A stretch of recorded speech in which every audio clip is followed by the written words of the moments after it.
Hello students, welcome to WB exam portal. দেখো, আমরা আলোচনা করছি কিন্তু সায়েন্স কোশ্চেন্স, এবং তোমাদের রেলওয়ে গ্রুপ ডিতে যেমন টাইপের সায়েন্স কোশ্চেন্স পড়েছে সেই টাইপের সায়েন্স কোশ্চেন্স এখানে আলোচনা করা হচ্ছে।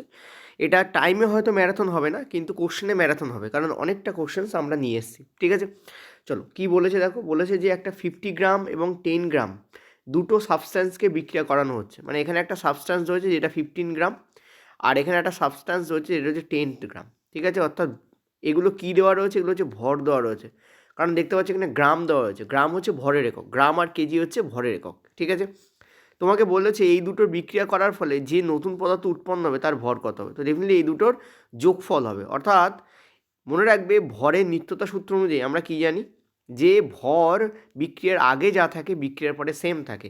এখানে ভর যা হবে এখানে ভর কিন্তু ডেফিনেটলি তাই হবে। ঠিক আছে, সো কারেক্ট অ্যান্সার এখানে আমরা কি করব, 25 gram will be the correct answer here. ঠিক আছে,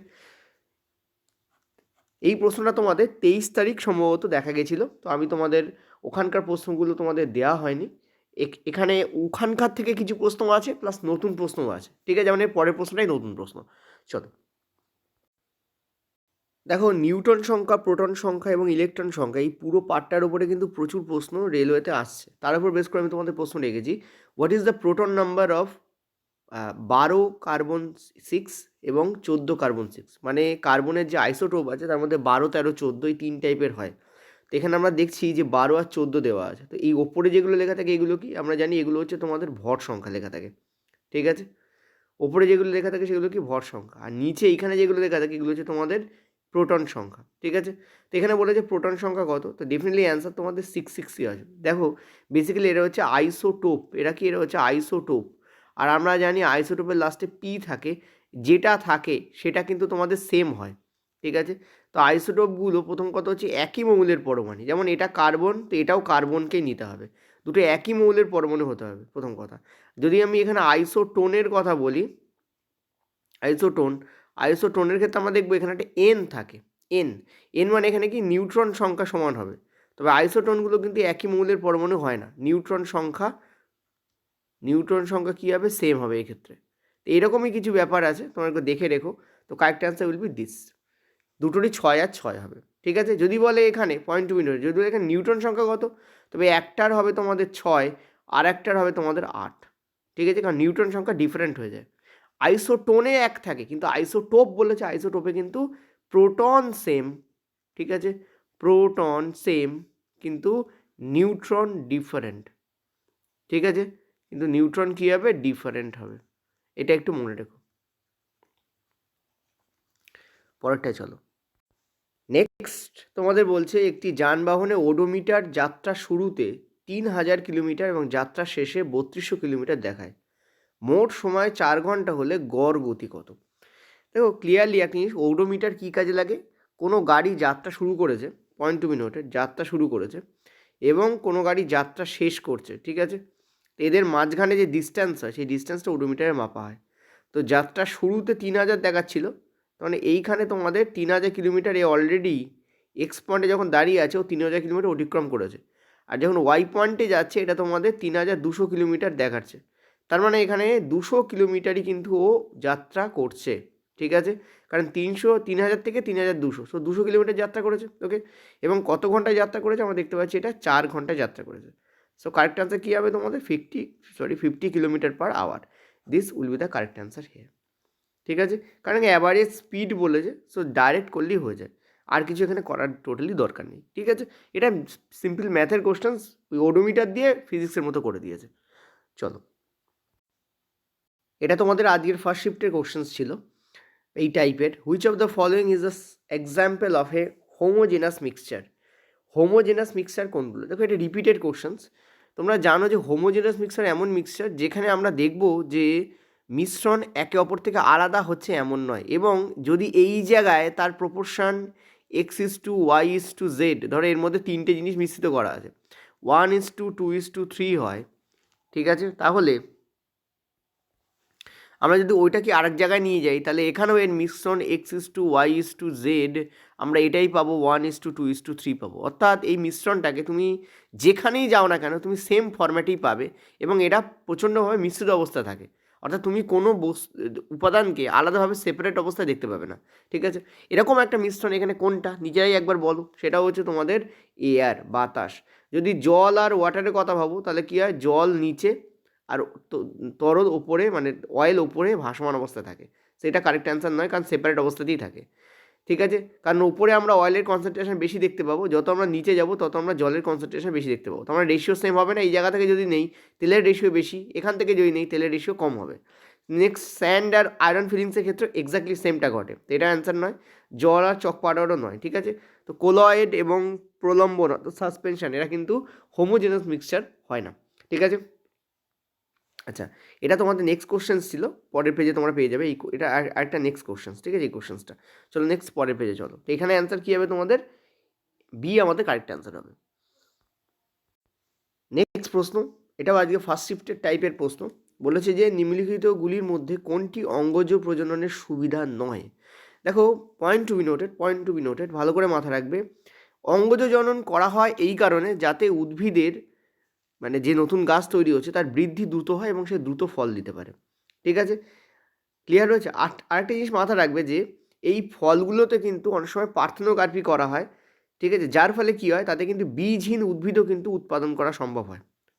ঠিক আছে, তো অঙ্গজ প্রজননের সুবিধা কিন্তু এটাও সুবিধা, এটাও সুবিধা, এটাও সুবিধা। কারণ অঙ্গজ জননের ফলে হয়, অর্থাৎ অঙ্গের ফলে হয়।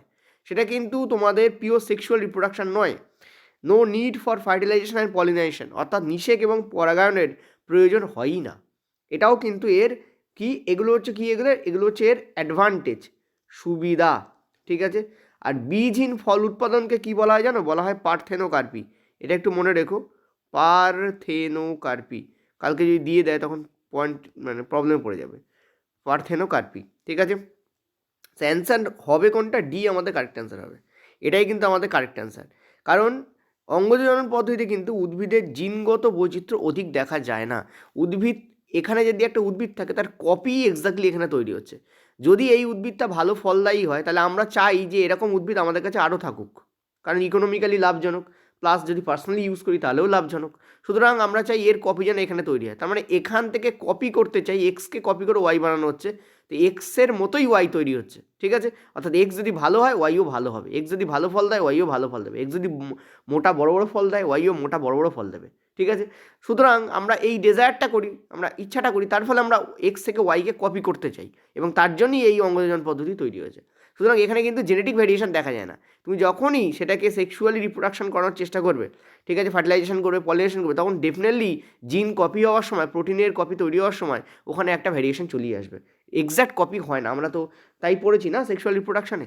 সুতরাং আমরা এটা বলতে পারি যে এক্স্যাক্ট কপি কিন্তু এখানে তৈরি হবে না, ফলে অধিকতর জিনগত বৈচিত্র্য এখানে দেখা যাবে না। মানে এটার যদি ভালো ফল দেয় তো ভালো কথা, যদি খারাপ ফল দেয় তো এও খারাপ ফল দেবে। ঠিক আছে, কিন্তু মুশকিল হচ্ছে, ধরো এ ভালো ফল দিল, ফল দেয়ই ভালো, ফল গুড দেয়, কিন্তু দেখা গেল এর একটা রোগ হওয়ার চান্স আছে, তাহলে সেই রোগ হওয়ার চান্সটা কিন্তু এরও থাকবে। কিন্তু তুমি যদি জেনেটিক্যালি যদি ওটাকে নর্মাল উপায়, ন্যাচারাল উপায় যদি তার বংশবৃদ্ধি করতে যাও, তাহলে দেখা যাবে যে 2-3টে পরে গিয়ে যে উদ্ভিদ জন্মাচ্ছে তার মধ্যে এমন একটা প্রোটেক্টিভ ক্ষমতা চলে আসছে যে এক্স নামক উদ্ভিদেরই সে সন্তান হতে পারে, কিন্তু তার মধ্যে এক্সের যে রোগ সেটার প্রতিরোধ করার ক্ষমতা তৈরি হয়ে যাচ্ছে। এই যে জেনেটিক ভেরিয়েশনটা, এটা কিন্তু তোমাদের অঙ্গজন পদ্ধতিতে দেখা যায় না। ঠিক আছে, অর্থাৎ এর যা রোগ এর তাই রোগ হবে, এর মধ্যে সেই রোগ প্রতিরোধ ক্ষমতা জন্মায় না অঙ্গজ জননে। ঠিক আছে, ওই জন্য জেনেটিক ভেরিয়েশন দেখা যায় না। তো this will be the correct answer. এখানে বলেছে কোনটা নয়, তো ডি আমাদের এখানে কিন্তু অ্যাকচুয়ালি কারেক্ট অ্যান্সার। এগুলো টিক মেরেছিলাম সুবিধা এটা বলার জন্য। ঠিক আছে, চলো, ভেরি গুড কোশ্চেন্স। বলেছে যদি কোনো বস্তুর ওপর অসমতুল বা আনব্যালেন্সড ফোর্স যদি অ্যাক্ট না করে, না কি বলেছে অ্যাক্ট করে, আচ্ছা যখন অ্যাক্ট করবে তখন কি ঘটবে। দেখো, আনব্যালেন্স ফোর্স তাকেই বলা হয় যেটা কোনো বস্তুর কিসে পরিবর্তন করে, ডাইরেকশান চেঞ্জ করে। ঠিক আছে, এবং তার অবস্থা পরিবর্তন করে, অর্থাৎ তার দিক এবং অবস্থা কি করবে, পরিবর্তন করবে। অর্থাৎ কোনো বস্তু যদি জিরো তার যদি ভেলোসিটি হয়, ঠিক আছে, ধরো প্রথমে ছিল ইউ ছিল 0 মিটার পার সেকেন্ড, যদি তুমি তার গতিবেগ 10 মিটার পার সেকেন্ড করে দিচ্ছ, তার মানে তুমি তার উপর কোন বল প্রয়োগ করছো, আনব্যালেন্স ফোর্স প্রয়োগ করছো, not balance force. Balance force হলে কিন্তু তার অবস্থা এবং ডাইরেকশান কোনোটাই পরিবর্তন হবে না। গতিশীল বস্তু গতিশীলই থেকে যাবে, স্থির বস্তু স্থিরই থেকে যাবে। স্থির থেকে গতিশীল করার জন্য বা গতিশীল থেকে স্থির করার জন্য আমাদের কিন্তু ডেফিনেটলি আনব্যালেন্স ফোর্সকে প্রয়োগ করতে হয়। নিউটনের যে গতিসূত্র আছে তাতে ওটা বলাই আছে যে আনব্যালেন্স ফোর্সের প্রয়োগ করতে হয়, ব্যালেন্স ফোর্স প্রয়োগ করলে হয় না। ঠিক আছে, তো তোমাদের অ্যান্সার এখানে কী হবে? বেগ কিন্তু ডেফিনেটলি পরিবর্তন হবে। তোমরা স্যার তিনটা মানে ওপরে যে তিনটে রয়েছে অর্থাৎ ভর, ঘনত্ব, সময়, এগুলো চেঞ্জ হয় না কেন?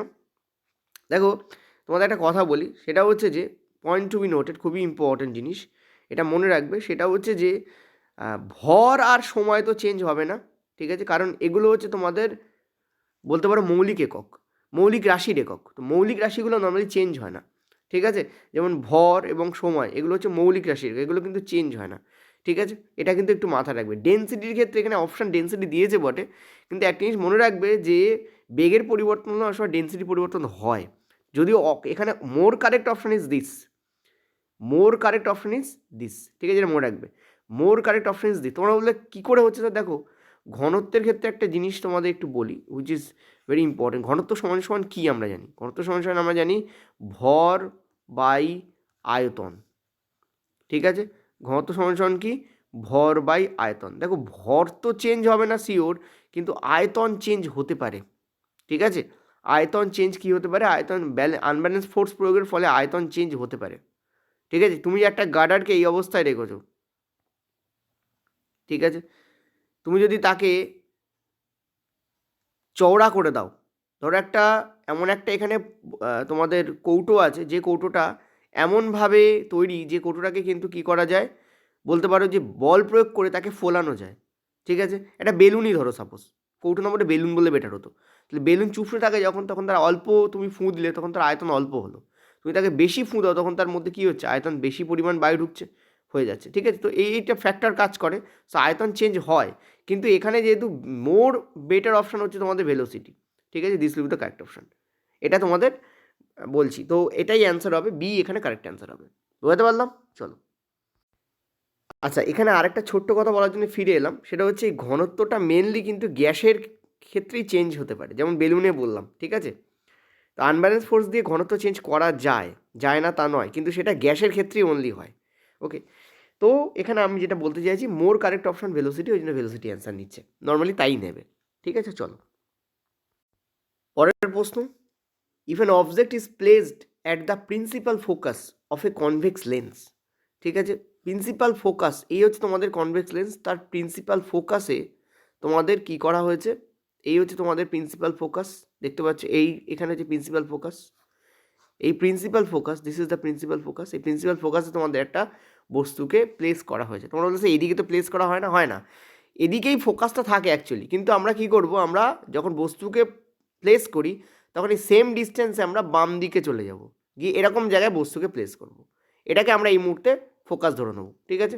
তো এই জায়গায় বস্তুটাকে প্লেস করা আছে, বোঝাতে পারছি আমি? ডান দিকে তো হয় না, বাম দিকে করতে হয় বস্তুকে প্লেস। তো এই জায়গায় বস্তুকে প্লেস করা, এই হলুদ রঙটা হচ্ছে একটা বস্তু, ধরো বস্তুকে প্লেস করা আছে। তো তোমাদের বলছে কি, তোমাদের বলছে যে তাহলে এর ইমেজ কোথায় তৈরি হবে? তো আমরা জানি যখন ফোকাসে কোনো বস্তুকে প্লেস করা হয় তখন তার ইমেজ ইনফিনিটিতেই তৈরি হয়। এটা লেন্স এবং দর্পণ উভয়ের ক্ষেত্রে সত্য। তো correct answer will be what? Infinity, ঠিক আছে। চলো নেক্সট, পরেরটাতে। পরের প্রশ্ন, যদি ডিম্বাণু নিষেক না হয় তবে জরায়ুর আবরণী স্তর ও ডিম্বাণুর কী হয়? আমরা সবাই জানি যদি ডিম্বাণু নিষেক না হয় তাহলে জরায়ুর আবরণী স্তর, যেটাকে আমরা বলি এন্ডোমেট্রিয়াম, যেটাকে আমরা কি বলি, আমরা বলি, এখানে লিখে দিচ্ছি আমি, এন্ডোমেট্রিয়াম, ঠিক আছে। সেই এন্ডোমেট্রিয়াম কি হয়? নষ্ট হয় এবং মাসিক আকারে তোমাদের বেরিয়ে আসে, ঠিক আছে। জরায়ুর আবরণী ভেঙে মাসিক হয়, ঠিক আছে। So correct will be this, uterine lining ব্রেকস down and menstruation occurs, ঠিক আছে। এবং ওই ব্রেকডাউন হওয়ার ফলে কী হয়, শুধুমাত্র ভেতরের যে তোমাদের যে রক্তবাহ সমন্বিত যে অঞ্চল সেটা যে বেরিয়ে আসে সেটা তো বটেই, তার সঙ্গে কী হয়, যেটা অনিষিক্ত ডিম্বাণু সেটাও কিন্তু শরীরের বাইরে বেরিয়ে আসে, কারণ ওর প্রয়োজন নেই আর, ঠিক আছে। So this will be the correct answer. চলো পরেরটা, এটা good questions. What is the commercial unit of power and energy, ঠিক আছে। দেখো পাওয়ারের যে কমার্শিয়াল ইউনিট সেটা আমরা জানি হচ্ছে হর্স পাওয়ার হয়। আমি তোমাদের কিছুদিন আগেই যখন আমি পাওয়ার পড়াচ্ছিলাম, এই কিছুদিন আগে এই ধরনের কোশ্চেন্স করার সময় এটা তোমাদের বলেও ছিলাম, ঠিক আছে, যে পাওয়ারের যে বাণিজ্যিক একক আর পাওয়ারের নর্মাল এককের মধ্যে পার্থক্য আছে। আমরা যদি পাওয়ারের নর্মাল একক দেখি, নর্মাল যদি একক দেখি, তাহলে আমরা সেটাকে কি বলি, আমরা বলি ওয়াট বা কিলোওয়াট। ঠিক আছে, ওয়াট অর কিলোওয়াট, ঠিক আছে, কিলোওয়াট এটাই আমরা বলি। কিন্তু পাওয়ারের ব্যবহারিক একক হচ্ছে তোমাদের হর্স পাওয়ার, এইচপি। কি এটা? হর্স পাওয়ার বা এইচপি। তো কারেক্ট অ্যান্সার আমাদের হর্স পাওয়ার কোথায় আছে, এই যে। আর তোমরা জানো যে এনার্জির একক, এনার্জি একক কী হয়? আমরা জানি হচ্ছে এনার্জি কিভাবে বেরো সেটা মনে রাখো। পাওয়ারকে যখন আমরা টাইম দিয়ে গুণ করি তখন আমরা পাই এনার্জি। তো পাওয়ারের একক যদি ওয়াট হয় আর তার সঙ্গে যদি আমরা টাইমকে ইনটু করি, ঠিক আছে, তার সঙ্গে আমরা কী করলাম, ধরো এখানে কিলোওয়াটকে নিলাম, এই যে কিলোওয়াট, তার সঙ্গে আমরা টাওয়ার মানে টাইম মানে আওয়ারকে ইনটু করলাম, সরি টাইম মানে কী করলাম আর আওয়ারকে ইনটু করলাম, তো আমরা কী পেলাম, কিলোওয়াট আওয়ার। কোথায় ইউজ করা হয় কিলোওয়াট আওয়ার? তোমরা যখন ইলেকট্রিসিটি পড়েছো সেখানে কিলোওয়াট আওয়ারে কিন্তু প্রচুর কোশ্চেন্স ছিল। তো কারেক্ট অ্যান্সার আমাদের কিন্তু বি হবে, এটা একটু মনে রেখো। আচ্ছা, আরও কতগুলো ইম্পর্টেন্ট জিনিস এখানে বলে দিই। দেখো, অনেক সময় বলে ওয়াট থেকে এইচপিতে কনভার্ট করতে বা এইচপি থেকে ওয়াটে কনভার্ট করতে। দেখো, 1 এইচপি মানে 1 হর্স পাওয়ার ইকুয়াল টু কিন্তু 746 ওয়াট। এটা তোমরা একটু মনে রাখবে, এটা ভীষণ ইম্পর্টেন্ট। আর 1 ওয়াট ইকুয়াল টু কিন্তু 0.00135 তোমাদের হর্স পাওয়ার, এটা একটু মনে রাখবে। ঠিক আছে, তার মানে বড় একক কোনটা, কি দেখলে তোমরা দেখতে পেলে যে এখানে এইচপি কিন্তু বড় একক, কারণ 1 এইচপি ইকুয়াল টু 746 ওয়াট। দেখতে পাচ্ছ 1 ইকুয়াল টু এত হচ্ছে, তার মানে এইচপি কিন্তু বড় একক। ঠিক আছে, আর 1 ওয়াট ইকুয়াল টু কি, ঠিক আছে, 0.00135 হর্স পাওয়ার। ঠিক আছে, একে মনে রাখো। আরেকটা জিনিস তো তোমরা জানো যে এই যেমন বললাম এনার্জির একক তোমাদের কিলোওয়াট আওয়ার হয়, তেমন এটা নর্মাল একক কি আমরা জানি জুল হয়, তাই না? আমরা নর্মাল একক কী জানি, আমরা জানি জুল হয়। ঠিক আছে, তোমাদের অনেক সময় প্রশ্ন করে যে 1 জুল ইকুয়াল টু তোমাদের কত, এটা তোমাদের জিজ্ঞেস করা হয় কিন্তু, কত kilowatt hour, 1 joule equal to. Normally তোমাদের বইতে যেটা লেখা থাকে সেটা হচ্ছে 1 কিলোওয়াট আওয়ার। ঠিক আছে, 1 কিলোওয়াট আওয়ার ইকুয়াল টু আমরা জানি 3.6 ইন্টু 10⁶ জুল, তাই তো লেখা থাকে, এত joule. 1 kilowatt hour equal to 3.6 into 10⁶ joule. তো এইটাই মনে রাখো, কারণ এখান থেকে কিন্তু এই একক কনভার্সনের কোশ্চেন্স দেওয়া যেতে পারে, কারণ প্রচুর পরিমাণ কোশ্চেন্স এখান থেকে কিন্তু হতে পারে। চলো, if fertilisation does not occur, how long does the egg remain viable? যদি ফার্টিলাইজেশন অকার না হয় তাহলে কতক্ষণ এই তোমাদের যে ডিম্বাণু সেটা জীবিত থাকতে পারে? ঠিক আছে, অ্যান্সার কী হবে তোমাদের, 12 থেকে 24 ঘন্টা। আমরা জানি 1 থেকে 2 দিন জীবিত থাকে, 1 to 2 days, এবং তারপরে কি হয় সেটা কিন্তু তোমাদের সোজা কথা বলতে রিসাইকেল বিনে চলে যাবে, অর্থাৎ শরীর থেকে যে মাসিক হয়ে এন্ডোমেট্রিয়াম হয়ে বেরিয়ে যায় সেখানেই চলে যাবে এবং সেখান থেকে বেরিয়ে যাবে। So correct answer will be this. ঠিক আছে, এটা সার্কেল এঁকে আমি তোমাদের দেখিয়েছিলাম যে কীভাবে মেনস্ট্রুয়েশন সাইকেলটা হয়, এই ফ্রি ক্লাসেই এইরকম যখন কোশ্চেন আনসার করছিলাম তখন দেখিয়েছিলাম। ঠিক আছে, সো কারেক্ট অ্যান্সার কী হবে, 12 থেকে 24 ঘন্টা। চলো, বলছে যে কোন কোষীয় অঙ্গাণু প্রোটিন ও লিপিড গ্রহণ করে পরিবর্তন করে, কি বলেছে, কোন কোষীয় অঙ্গাণু প্রোটিন ও লিপিড গ্রহণ করে, পরিবর্তন করে, বাছাই করে, থলিতে প্যাকেট করে? ও আচ্ছা, প্যাকেট করে, আমার এটা দেখে মনে পড়লো, মানে বাংলা পড়লে না অনেক সময় মাথায় ক্লিক করে না। এইটা দেখো বেশ, তুমি ডাইরেক্ট বুঝতে পারো, শর্ট অ্যান্ড প্যাকেজেস, দেখো শর্ট করবে এবং প্যাকেজ করবে, কে? গলগি বডি করে। আমরা জানি গলগি বডি এই কাজটা করে। ঠিক আছে, এই কাজটা কিন্তু বেসিক্যালি কে করে, গলগি বডি করে। দেখো, গলগি বডির আরও কিছু কাজ আছে, সেই কাজগুলো একটু কিন্তু আমাদের দেখে নেবো। প্রথম কথা, ক্যামিলো গলগি, উনি কিন্তু সর্বপ্রথম গলগি বডি নোটিশ করেন এবং তার ব্যাখ্যায়িত করেন যে গলগি বডি কীভাবে কাজ করে, সেটা অনেকটাই উনি ব্যাখ্যায়িত করেছেন। পরবর্তীকালে যখন আরও বিজ্ঞান উন্নত হলো তখন আমরা অনেক কিছু জানতে পারলাম। গলগি বডিতে একটা জিনিস থাকে, সেটাকে বলা হয় সিস্টার্নি। ঠিক আছে, সেগুলো কী হয়, চ্যাপটা হয়। প্রথম কথা অলওয়েজ মাথা রাখবে, চ্যাপটা হয় এবং সেটা তাকের ন্যায় সজ্জিত থাকে। এই ধরনের থলেগুলোকে আমরা কী বলি, আমরা বলি সিস্টার্নি। ঠিক আছে, এই যে কী বলি আমরা, সিস্টার্নি। নেক্সট হচ্ছে, এই আবরণী পর্দাগুলো প্রায়ই এন্ডোপ্লাজমীয় জালিকার আবরণের সাথে যুক্ত থাকার ফলে জটিল কোষীয় পর্দাতন্ত্রের তৈরি হয়। মানে গলগি বডি এবং এন্ডোপ্লাজমিক জালিকা একসাথে যুক্ত হয়ে কিন্তু জটিল কোষীয় পর্দাতন্ত্র তৈরি করে। নেক্সট হচ্ছে, এন্ডোপ্লাজমিক জালিকার সংলগ্ন অংশে সংশ্লেষিত বস্তুসমূহ গলগি বস্তুতে প্যাকেটজাত হয়, অর্থাৎ যা এন্ডোপ্লাজমীয় জালিকায় তৈরি হচ্ছে। কী কী তৈরি হতে পারে? প্রোটিন তৈরি হতে পারে, কারণ ওর মধ্যে রাইবোজোম থাকে, যেগুলো রাফ ইয়ার অর্থাৎ অমসৃণ এন্ডোপ্লাজমিক জালিকায় রাইবোজোম তৈরি হয়।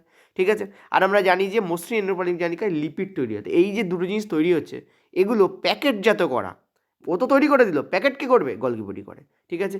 এছাড়াও গলগি বডি কিন্তু খাদ্য সঞ্চয় করতে পারে, দেখুন লেখা রয়েছে, এবং যা মানে তোমাদের তৈরি হচ্ছে তাকে সঠিকভাবে স্কেল করে কোথায় কতটা বস্তু যাবে সেটাকে দেখা, থলের মধ্যে আবদ্ধকরণ করা, এগুলো সবই কিন্তু মেনলি গলগি বডি করে, ঠিক আছে।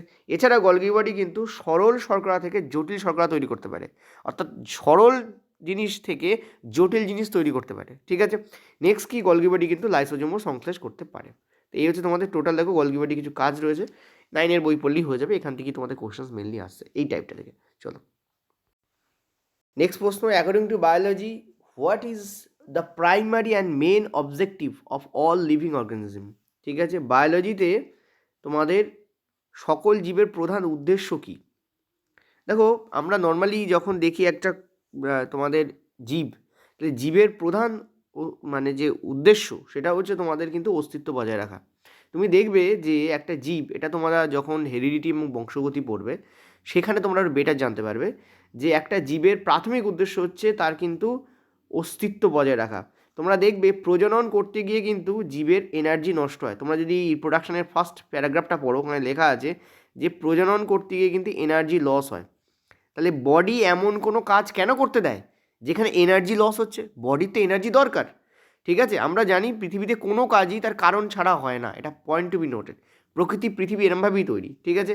সো খাদ্য আরোহণ করা তো গুড, কিন্তু প্রধান যেটা উদ্দেশ্য as per biology, energy loss হওয়া সত্ত্বেও উদ্ভিদ কিন্তু বা প্রাণী কিন্তু প্রজননে অংশগ্রহণ করে, ঠিক আছে, সেক্সুয়াল অর আসেক্সুয়াল, অর্থাৎ যৌন অথবা অযৌন দুটোভাবেই কিন্তু করে। তো সেটা কেন করে? তার কারণ হচ্ছে তোমাদের কেন অংশগ্রহণ করে, তার কারণ হচ্ছে অস্তিত্বকে যাতে টিকিয়ে রাখা যায়। So this is the basic need of human and all other তোমাদের অর্গানিজমস, ঠিক আছে। তো কারেক্ট আনসার আমাদের কী হবে? To maintain the species existence and reproduction. Clear হয়েছে? চলো পরের প্রশ্ন, consider the following statement and choose the correct option. বলছে যে অ্যাসিড ধাতুর সঙ্গে বিক্রিয়া করে হাইড্রোজেন গ্যাস উৎপন্ন করে। তো আমরা সবাই জানি যে যে কোনো অ্যাসিড হয়, ঠিক আছে, যেমন তুমি HCl-কে নিয়ে নাও, HCl-কে নিয়ে নাও এবং একটা ধাতুকে নাও, যেমন তুমি নাও জিঙ্ক, কারণ এটা দিয়েও প্রশ্ন ডাইরেক্ট এসছে, তখন কী হবে তোমাদের? তোমরা জানো যে HCl না নিয়ে তুমি নাও হচ্ছে তোমাদের H2SO4-কে নাও, তাহলে বেটার আসবে। কারণ ক্লোরিন আছে তো, হয় না তা নয়, জিঙ্ক ক্লোরাইড, কিন্তু আমরা নর্মালি H2SO4-কে দিয়েই চিনি এই বিক্রিয়াটাকে। তো এখানে তুমি HCl-কে না নিয়ে H2SO4-কে নাও, তখন আমরা কী জানি? আমরা জানি জিঙ্ক সালফেট উৎপন্ন হয়, তো ZnSO4 তৈরি হচ্ছে এবং তার সঙ্গে তুমি দেখবে হাইড্রোজেন গ্যাস তৈরি হচ্ছে। এই যে হাইড্রোজেন গ্যাস তৈরি হচ্ছে এটার কথা এখানে বলেছে, এটা তো কারেক্টই। নেক্সট বলেছে গোল্ড এবং platinum react with acids to produce hydrogen gas, এটা ইনকারেক্ট। মনে রাখবে গোল্ড এবং প্লাটিনাম এর একটা বৈশিষ্ট্য হচ্ছে এরা কিন্তু রিঅ্যাক্টিভিটি সিরিজের একদম নিচে অবস্থান করে, ফলে এরা কিন্তু অ্যাসিডের সঙ্গে বিক্রিয়া করে হাইড্রোজেন উৎপন্ন করে না। এরা অ্যাকুয়া রিজিয়ার সাথে বিক্রিয়া করে, ঠিক আছে, কার সাথে? অ্যাকুয়া রিজিয়া, এবং অ্যাকুয়া রিজিয়ার সাথে বিক্রিয়া করে কিন্তু এই জিনিসটা করতে পারে, ঠিক আছে। কেন? অ্যাকুয়া রিজিয়া কি? অ্যাকুয়া রিজিয়া হচ্ছে 3 পার্ট HCl এবং 1 পার্ট H2SO4, ঠিক আছে। তো এটাকে ডাইরেক্ট এভাবে লেখা যায় না যে অ্যাসিডের সাথে বিক্রিয়া করলে হাইড্রোজেন গ্যাস তৈরি করলো। ওই জন্য আমরা কী করি, এটাকে অ্যাকোয়ারিজিয়াটাকে 3 পার্ট HCl এবং 1 পার্ট H2SO4 নয়, 1 পার্ট HNO3, অর্থাৎ গাঢ় হাইড্রোক্লোরিক অ্যাসিড 3 পার্ট নেওয়া হয় এবং 1 পার্ট তোমাদের নেওয়া হয় HNO3, মানে গাঢ় নাইট্রিক অ্যাসিড। এই দুটোকে নিয়ে অ্যাকোয়ারিজিয়া তৈরি করা হয় এবং এই অ্যাকোয়ারিজিয়া কিন্তু এদেরকে গলাতে পারে, ঠিক আছে। কিন্তু নর্মাল কন্ডিশন এটা হয় না, ওই জন্য বি আমরা কারেক্ট নেই না, আমরা অপশান একেই আমরা কী নেবো? কারেক্ট নেবো। নিচে ছিল দুটোই কারেক্ট, কোনোটা কারেক্ট নয় এরকম ছিল, অপশান এই এখানে কারেক্ট অ্যান্সার হবে, ঠিক আছে। চলো নেক্সট কোশ্চেন্স কী বলেছে, যদি পরিবাহী তারের দৈর্ঘ্য দ্বিগুণ করা হয়, রোধ, দেখো রোধের সঙ্গে লেন্থের সম্পর্ক সমানুপাতিক, তো লেন্থ যদি দ্বিগুণ করো তাহলে রোধও দ্বিগুণ হয়ে যাবে। কিন্তু বলেছে অনুপ্রস্থ ক্ষেত্রফল মানে এরিয়ার সঙ্গে রোধের সম্পর্ক কি আমরা জানি? ব্যস্তানুপাতিক। তো এটা কী হবে তোমাদের? ক্ষেত্রফলও দ্বিগুণ করা, তাই দুটো দ্বিগুণ করা হচ্ছে। আমরা দেখো একটা জিনিস ভালো করে বোঝো, আগে তোমাদের রোধ কী ছিল? আগে তোমাদের রোধ ছিল L/A, ঠিক আছে। তো আর এর ভ্যালু এইটা ছিল, ঠিক আছে।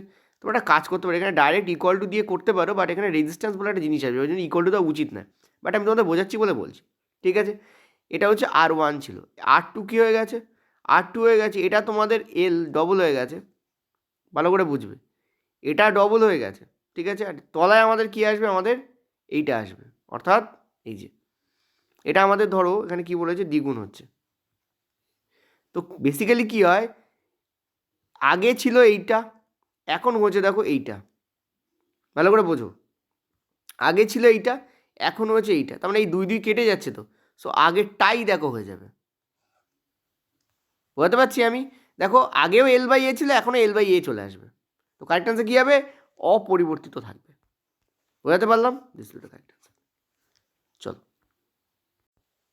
জানে সে পেহলে, যাওয়ার আগে আরেকটা জিনিস যদি তোমাদের বলে এখানে, যে রোধ আগে ছিল ধরো L/A, এভাবে লেখা যায় না, আমি বারবার বলবো, তাহলে রোধাঙ্কের চিহ্ন দিতে হয়, ঠিক আছে, ওহম মিটার বা রোধাঙ্কের চিহ্ন এখানে আনতেই হবে তোমাকে, বাট আমি তোমাদের বোঝানোর জন্য বলছি।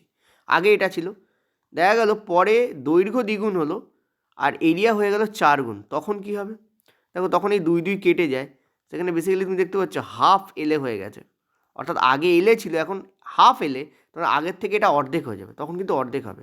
নিচেরটা যত গুণ বাড়বে তত কিন্তু তত কমতে থাকবে রোধ, ঠিক আছে। নিচেরটা যদি 6 গুণ হয়ে যায় তখন 1/3 হয়ে যাবে, নিচেরটা যদি 8 গুণ হয়ে যায় তখন 1/4 হয়ে যাবে, এরকমভাবে তোমাদের চেঞ্জ হতে থাকবে এবং কমতে থাকবে, ঠিক আছে, বোঝাতে পারছি। চলো, অনেকেই কোর্স নিয়ে কোয়ারি করছো, তাদের জন্য বলে দিই, বিক্রম ব্যাচ 2.0 আমাদের আসতে চলেছে সায়েন্স এবং ম্যাথ নিয়ে, আর কারেন্ট অ্যাফেয়ার্স এবং রিজনিং যেমনটা আমরা ফ্রিতে করাই তেমনটা আমরা ফ্রিতে করাবো। এবারে তোমাদের অনেক বেশি সংগঠিতভাবে আমরা নিয়ে আসছি, এই দুটো আমাদের ফ্রিতেই থাকবে। কেন, তার কারণ হচ্ছে একটা জিনিস বলি, কারণ সিএ আমি করাবো না, সিএ অন্য একজন করাবেন, আমরা কম্পাইল করবো সিএটাকে, মানে আমার টিমই কাজ করবে, কিন্তু টিচার অন্য একজন থাকবেন, গেল। নেক্সট হচ্ছে যেটা জিনিস সেটা হচ্ছে, এবং তিনি কিন্তু অফলাইন পড়ান ইনফ্যাক্ট, ঠিক আছে, এবং তোমাদেরকে সেই টিচারই দেওয়া হবে যিনি ইন্ডাস্ট্রিতে বেস্ট এবং মোস্ট ইম্পর্ট্যান্ট, এটা হচ্ছে ইম্পর্ট্যান্ট, ঠিক আছে। তো ফ্রি এতে পড়ানো হবে, তার কারণ একটা ব্যাচের মধ্যে তুমি যদি 4টে জিনিস ঢোকাও, যদি তুমি টিচার না চেঞ্জ করো তাহলে কোনো মানুষের পক্ষে পসিবল নয়। এই রকম এর মধ্যে কিন্তু 3টে সাবজেক্ট আছে, তারপরে ম্যাথ আছে, এবং ম্যাথে তোমাদের পাটিগণিতের সাথে অ্যাডভান্স আছে, পসিবলই নয় এই 5খানা জিনিসকে সামলানো, বেসিক্যালি এটা 5টা জিনিস, যারা পড়ে তারা জানে যে সায়েন্স আর ম্যাথ এবং ওই টিচার এই টিচার অমুক নিচ্ছে তমুক নিচ্ছে, আপনি কেন 799 নিচ্ছেন এসব বলবে, তাদের বেসিক্যালি এই দুটো জিনিস সম্পর্কে কোনো নলেজ নেই আমি বলবো, ঠিক আছে। তো সায়েন্স 3টে আছে, ফিজিক্স, কেমিস্ট্রি আর বায়োলজি, সো এটা 3টে সাবজেক্ট, কোনোভাবে এটা একটা সাবজেক্ট নয়, কারণ জিকে পোর্শন নয়, এটা পিওর সায়েন্সের ব্যাপার এখানে। এটা কি তোমাদের এখানে পাটিগণিত, পাটিগণিত এবং তোমাদের অ্যাডভান্স পোর্শন রয়েছে, তো টোটাল 5টা বিষয় এখানে সোজা কথা বলতে রয়েছে, ঠিক আছে। তো সেইটার জন্যই তোমাদের এই রুপিস ধার্য করা হয়েছে, 1199 তোমাদের ছিল, সেটাকে কেটে দিয়ে এটা হচ্ছে তোমাদের প্রি লঞ্চ তোমাদের রেট, কারণ প্রি লঞ্চ মানে কি, লঞ্চ হওয়ার আগে, অর্থাৎ এইটা এখনও অ্যাপে আসেনি আমাদের, এটা তোমাদের অ্যাপে কালকেই আসার কথা ছিল, কিছু গ্লিচ আসছে, সেই জন্য আমরা অ্যাপটাকে আগে ঠিক করি, ঠিক করার পরেই তোমাদের বিক্রম ব্যাচকে ওখানে দেবো, কারণ অ্যাপটা আপডেট হচ্ছে, ঠিক আছে, ওই জন্য আমরা অ্যাপে এখনও দেইনি, কারণ নতুন ব্যাচ আসলে প্রবলেম হয়ে যায়। পয়েন্ট টু বি নোটেড, এটা কিন্তু তোমরা যেই চলে আসবে, আমাদের এটার যে ক্লাস সেটা তোমাদের শুরু হবে 5 jan থেকে, আমরা এটা তোমার শিডিউল করা আছে, যদি তার আগে হয় অর্থাৎ 3rd jan বা 2nd jan হয়, সেটা আমরা একবার তোমাদের জানিয়ে দেবো, ঠিক আছে। এছাড়া তোমরা ব্যাচ নেওয়ার পরে দেখবে ওখানে হোয়াটসঅ্যাপ লিঙ্ক থাকবে, সেই হোয়াটসঅ্যাপ লিঙ্কে তোমরা কিন্তু জয়েন করে যাবে, 2026 বলে তোমাদের দেওয়া থাকবে, ঠিক আছে। এছাড়া আরেকটা জিনিস বলি, এখানে কিন্তু পিডিএফের যে ব্যাপারটা বলবো সেটা অলওয়েজ মাথায় রাখবে, পিডিএফটার ক্ষেত্রে তোমাদের বলে দিই, পিডিএফ কিন্তু আমরা যে ডিটেলস ক্লাস করাবো তার পিডিএফ তোমরা পাবে, ঠিক আছে, কারণ বিভিন্ন কোচিং ইনস্টিটিউশন আছে, তারা কী করে ওই পিডিএফটাকে বিক্রি করে, ঠিক আছে, বসিরহাটে আছে, তারপর তোমাদের আমি নাম ভুলে যাচ্ছি, ঠিক আছে, আমি জানিও তাদেরকে, চাইলে আমরা কপিরাইট কেস দিয়ে তাদেরকে দমাতেও পারি, কিন্তু করি না, কারণ ওখানকার স্টুডেন্টের ক্ষতি হয় বেসিক্যালি, ঠিক আছে। আর তাছাড়াও সব জিনিসে ঢুকতে চায় না মানুষ, এটা হচ্ছে ফ্যাক্টর, ঠিক আছে, পড়াবো না ওটা করবো, এবং তার সুযোগ কিছু কিছু খারাপ পিপল আছে তারা নেয়, ঠিক আছে। সো পিডিএফ আমরা ডিটেলসটাকে দেবো, এমসিকিউ পার্টের কিন্তু কোনো পিডিএফ আসবে না, এটা মাথায় রাখবে, ঠিক আছে। এমসিকিউ পার্ট আমরা চেষ্টা করবো মক টেস্ট আকারে দেওয়ার, মক টেস্ট হলে তো কথাই নেই, তবে যদি আমরা ভিডিও আকারেও দেবো তাও এমসিকিউ পার্টে কিন্তু নো পিডিএফ থাকবে, এটা মাথায় রাখবে, ঠিক আছে। MCQ part would be unique, কারণ পিডিএফ দেওয়া মানেই হচ্ছে সেটা বাইরে যাবে, এবং বাইরে যাওয়া মানেই কিন্তু তার ওই কাণ্ড ঘটবে, মানে তোমরা যারা কিনছো তারাও পাবে, যারা কিনবে না তারাও পেয়ে যাবে। এবার দেখো তোমাদের ব্যাপার, তোমরা যদি বলো যে না স্যার কোনো ব্যাপার না, ঠিক আছে, কোনো ইস্যু নেই, তো ঠিক আছে, আমাদেরও কোনো ব্যাপার নেই, আমাদের কোনো প্রবলেমই নেই, সোজা এটা তোমাদের স্বার্থে করা হয়, এছাড়া কোনো ব্যাপার না, ঠিক আছে, গেল।